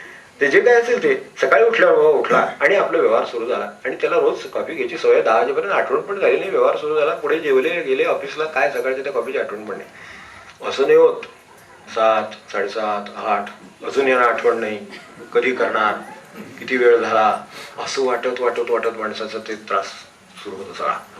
ह्या साचेबद्धपणाचा मला त्रास आहे हे जर लक्षात आलं तर हा साचेबद्धपणा आला कुठून, तिचा मी त्या मनाचा साचेबद्धपणाचा गुलाम का असावं हा प्रश्न आपणच सोडवायचा ना, आपल्याच मनाचा आहे ना. कारण सगळीकडे गुलामी सगळीकडे सारखी आहे, प्रकार वेगवेगळे आहेत, विषय वेगवेगळे आहेत, त्याचे त्याचे संस्कार वेगळे आहेत, हे बरोबर आहे. पण हे बरोबर आहे का नाही, याची मला खरं गरज आहे का नाही, तर याचा विचार करावा. मग अशी म्हणत होतो ते निसर्गदत्तांचं म्हणणं वेगळंच आहे. ते तर म्हणतात गुरुनी प्रेरणा दिल्याशिवाय, गुरुनी इच्छा व्यक्त केल्याशिवाय कुठली कार्य करू नये, काही करायची गरज नाही. इतकं तर राहणं फार कठीण आहे, कुठलं आमचं सांगितलं ते म्हणून मी घेत नाही. पण निदान ज्या इच्छा माझ्या निर्माण झाल्या सकाळी उठल्याबरोबर त्याची मला गरज आवश्यकता काय आहे नक्की, एवढा जर विचार करायचा ठरवलं तरी आपण इच्छेचे गुलाम कसे आहोत ते कळतं. तर जसं व्यसनी मनुष्य असतो, त्याची वेळ झाली की त्याची पावलं वळतात म्हणतात, तसं आहे ते. तसं प्रपंचाचं व्यसनच आहे. व्यसन मनुष्य बेसावतपणेच प्रपंच करत होते, तेच आहे ते. तर त्यांनी केला ह्यांनी केला, त्याच्या पुढचे केले, किती पिढ्या करत आले कोणाटो. पण प्रपंच का करतो ह्याचा विचार करून करणारी कमी. प्रपंच तर करायला पाहिजे, त्याबद्दल आपलं दुमत नाहीये, पण सावधानतेनं करणारे किती कमी, विचार करून करणारे किती कमी, किती गरजेचं आहे म्हणून करणारे, किती गरजेचं नाही म्हणून करणारे किती कमी. तो विचार केला की लक्षात येतं ही कशातनं दुःखाची यंत्रणा निर्माण झाली आणि ती आपल्यापर्यंत कशी घेऊन पोहोचली. तर हे सगळं लक्षात ठेवलं तर आता मी आपल्याला असं म्हणत होतो की इच्छा आणि भीती या दोन गोष्टींचा खेळ चालू आहे. तर सकाळी उठल्यापासून संध्याकाळी झोपेपर्यंत आता भीतीला परिहार काय आहे. माझे गुरु आहेत ना, ठीक आहे, मला भीती बाळगायचं काही कारण नाही. भीती कशाची बाळगणार, जी गोष्ट मला ज्ञात नाही, अज्ञात असतं त्याची भीती वाटते, होय की नाही. कशाची भीती आहे शेवटी, जे ज्ञात नाही त्याची भीती आहे. पण ज्याला सर्व ज्ञात आहे तो मला ज्ञात आहे, आता भीती कशाची. ज्याला सर्व काही ज्ञात आहे तो मला ज्ञात आहे ना, गुरुला सर्व ज्ञात आहे. जे काय तुम्हाला अज्ञात वाटत आहे, उद्या काय होणार, संध्याकाळी होणार, परवा काय होणार, तेरवा काय होणार वगैरे वगैरे सगळं ते त्याला माहिती आहे, ते तुम्हाला माहिती आहे. मग झालं, मग आता एक मार्ग सापडलेला आहे तुम्हाला त्याच्या बाहेर पडायचा. आपल्याला शेवटी चुकातून बाहेर पडायचं, उडी मारून बाहेर पडू दरवाजातून कुठूनही चालेल, आपल्याला चालेल. पण हे अशा तऱ्हेनं आपण जर त्या भीतीकडे पाहायचं ठरवलं तर हिनी माझा कारभार करता कमाले. लागली भीती तर माझ्या गरजेला मी वापरीन, माझ्या गरजेला मला हे वापरीन. मुलाला भीती दाखवतात, आता त्याला भीतीच दाखवतात ना, पण त्याला दाखवतात ती का, तर त्याचा व्यवहार चालवावा म्हणून दाखवतात. म्हणजे भीतीची मला गरज असेल तर मी दाखवू शकतो, पण मला भीती वाटायचं काही कारण नाही मुळामध्ये. हे जे आहे हे जर एकदा लक्षात आलं तर कितीतरी संबंधांचं परिमाण बदलतं, कितीतरी आनंदाचं प्रमाण वाढतं. हेच इच्छेचं आहे. तर तसे हे इच्छेचे व्यापार. आता हे समजून काय होतं, डोक्यावर पाटी घेतली समजा, मी आता अगदी शेवट आपल्याला एक दोन गोष्टी सांगतो आणि थांब. डोक्यावर एक पाटी घेतली, ओझं आहे समजा, म्हणजे काय फळं आहेत समजा, एक 4 फळं घेतली, पिशवी घेतली म्हणा, हातात पिशवीचं ओझं आहे, पिशवीमध्ये 4 फळं घातली आणि त्याचं ओझं आहे. ती फळं नुसती खाल्ली तर शरीराला पण ओझं आहे, पण ती फळं पचल्यानंतर त्याचं ओझं आहे का आपल्या शरीरात. म्हणून ज्याचा प्रयोग करून आत्मसात केलं जातं त्या ज्ञानाचं ओझं होत नाही, त्यांनी बळ येतं. ओझं असणं वेगळं आणि बळ येणं वेगळं, ताकद वाढणं वेगळं. तर परमार्थाचे प्रयोग करून माणसाला ताकद लागते. परमार्थाची ओझी बाळगायचं काय कारण नाही. परमार्थाची ओझी बाळगणं म्हणजे ग्रंथ डोक्यावर घेण्यासारखं. हा ग्रंथ डोक्यावर घेतलं तर ओझं वाटेल, मला काही घेता येणार हे खरंय, पण त्याचं जर पचवलेलं असेल तर ताकद वाढेल. मग प्रसंगालाही तोंड द्यायची शकेल, निराशेलाही तोंड देईल, भीतीलाही तोंड देईल, सगळ्याची उत्तरं त्याच्यामध्ये आहेत. आनंदाने जगेल, परमेश्वराच्याकडे प्रवास होईल, हे सगळं होईल, पण ते आत्मसात असेल तर. म्हणून नुसतं घेतलेल्या फळाचं ओझं आहे, पण पचवलेल्या फळाचं ओझं नाही, त्याचं आपल्याला बलात् परिवर्तन होतं. त्यामुळे ज्याचा प्रयोग केला नाही, जी गोष्ट आत्मसात केलेली नाही, ती भारभूत होते. ज्ञानाने आपल्याला आत्मसात केलेल्या ज्ञानाने आपलं बळ वाढतं, एवढं लक्षात ठेवू. तर मनाचा आपल्याला इथे अभ्यास करायचा, तो पुढच्या वेळेला करूया. आता त्याचा इथं उपद्रव आहे, आपण उपयोग कसा करून घ्यायचा हे पुढच्या वेळेला आपण शिकून घ्यायचा प्रयत्न करू, त्यांच्या ह्या म्हणण्याचा आधार घेऊन असं करूया. आता हे आपल्या प्रपंचाची स्थिती आपल्याला माहिती आहे कशी असते ते. आता हे इच्छा भीती ना अमकं तमकं सगळं सांगितलं, हे सगळं सांगितलं ठीक आहे, आपण आपले प्रयोग करायचे ठरवले तरी ठीक आहे, पण प्रपंचाची स्थिती आपण ओळखतोच. एवढं काही आनंदमय सगळं काय आहे वगैरे घरामध्ये वगैरे अशी काही परिस्थिती नसणार आहे. पण तसं आपण त्यासाठी काही गडबडायचं काही कारण नाही असं मला वाटतं. आपण टेलरिंगचं दुकान बघितलं, टेलरिंगचं, तर त्याच्यामध्ये चिंध्या, कापलेले राहिलेले तुकडे असं पडलं असतं. तर ते त्याला शिकण्यासाठी ते जोडून ते देत असतात त्याला. ते जे प्रयोग चालतात ते उत्तम माझ्यावर चालत नाही, ते त्या चिंध्यावरच चालतात. तर प्रपंचामध्ये आपल्या चिंध्या असल्या तरी काळजी करायचं कारण नाही. आपल्याला त्यातून परमार्थाचे उत्तम वस्त्र शिवायचे एवढं नक्की. चिंध्या तर असणारच सगळ्यांच्या प्रपंच, रोजच्याच फाट काय म्हणावं ते, त्यामुळे तिथे चिंध्या भरपूर आहेत, वापरलेली कापडातले उरलेले तुकडे सगळे भरपूर आहेत. तर असले तुकडे चिंध्या भरपूर असतात, पण त्याच शिवून शिकायला, शिवणाची कला शिकायला उपयोगी पडतात. ज्याने शिवणं शिकते त्यांना माहिती असते, त्यांना कधी हातात असा कुठला पीस आणून दिलाय असं कधी नसतं. ते कापलेल्यातलं राहिलेलं असतं, ते म्हणतात आधी टीप सरळ मारायची होते, मग बघूया पुढचं. तर तसं हे परमार्थाचं काम आहे. तसे आपण आपल्या प्रयोगाची आपल्या प्रपंचाची स्थिती आपल्याला माहिती आहे की हे जरी प्रयोग मोठे असले तरी सुद्धा त्या चिंध्या शिवून आणि त्या एकाला एक जोडून टीप सरळ यायला लागून मगच परमार्थाचे सुंदर कपडे आपल्याला शिवता येतील, वस्त्र सुंदर शिवता येतील आणि मग हे सगळं आनंदाचं दिसेल. एवढं लक्षात ठेवलं तरी खूप होईल. तर इथे आपण आता थांबूया. देखी जे विवेकी जे होती ते दोही ते न सुचते, चैतन्याच्या ठाई ये शरीरांतरे होती प्रतिपाही, ऐसे जाणे तया नाही व्यामोह दुःख. तर अशा तऱ्हेनं आपण मनाचा आता पुढच्या वेळेला मनाचा उपयोग, अहंकाराचा अभ्यास, अडचण काय येते आणि कशाने प्रगती थांबते हे सुरुवातीच्या दुसऱ्या अध्यायाच्या टप्प्यामध्ये आहे. ते पुढच्या वेळेला आपल्याला त्यांनी कृपा केली तर आपण ते समजून घेऊ. पुढची ज्ञानेश्वरी शेवटच्या रविवारी 28 डिसेंबरला शनिवारी आदल्या दिवशी प्रश्नोत्तर नेहमीप्रमाणे महिन्याची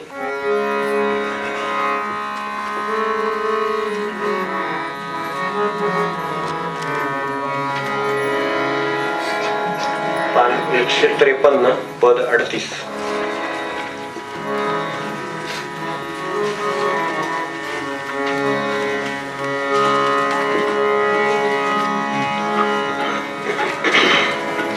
सुखासाठी कोठे जावे, दुःख कोणाशी सांगावे. सुखासाठी कोठे जावे, दुःख कोणाशी सांगावे.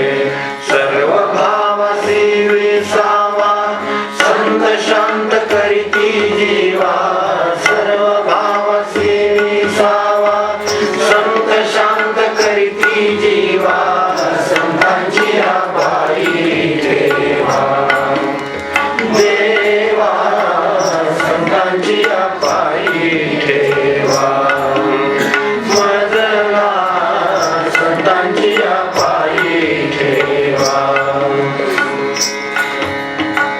जगत जिजे स्वार्थासाठी, कोणी नसे कोणासाठी. जगत जिजे स्वार्थासाठी, कोणी नसे कोणासाठी. संत मात्र करीती सेवा, जगासाठी झिजविती जीवा. संत मात्र करीती सेवा, जगासाठी झिजविती जीवा. संतांची पायी ठेवा देवा, संतांची पायी ठेवा. मजला संतांची पायी ठेवा. भेदभावासी स्थान, बोध कृपा ही समान. भेदभावासी स्थान, बोध कृपा ही समान. संत कल्याणाचा ठेवा, तेथे घोटाळू दे जीवा. संत कल्याणाचा ठेवा, तेथे घोटाळू दे जीवा. संतांची पायी ठेवा देवा, संतांची पायी ठेवा. मजला संतांची पायी ठेवा. संत घेती सांभाळून, प्रेम वर्षाव करून.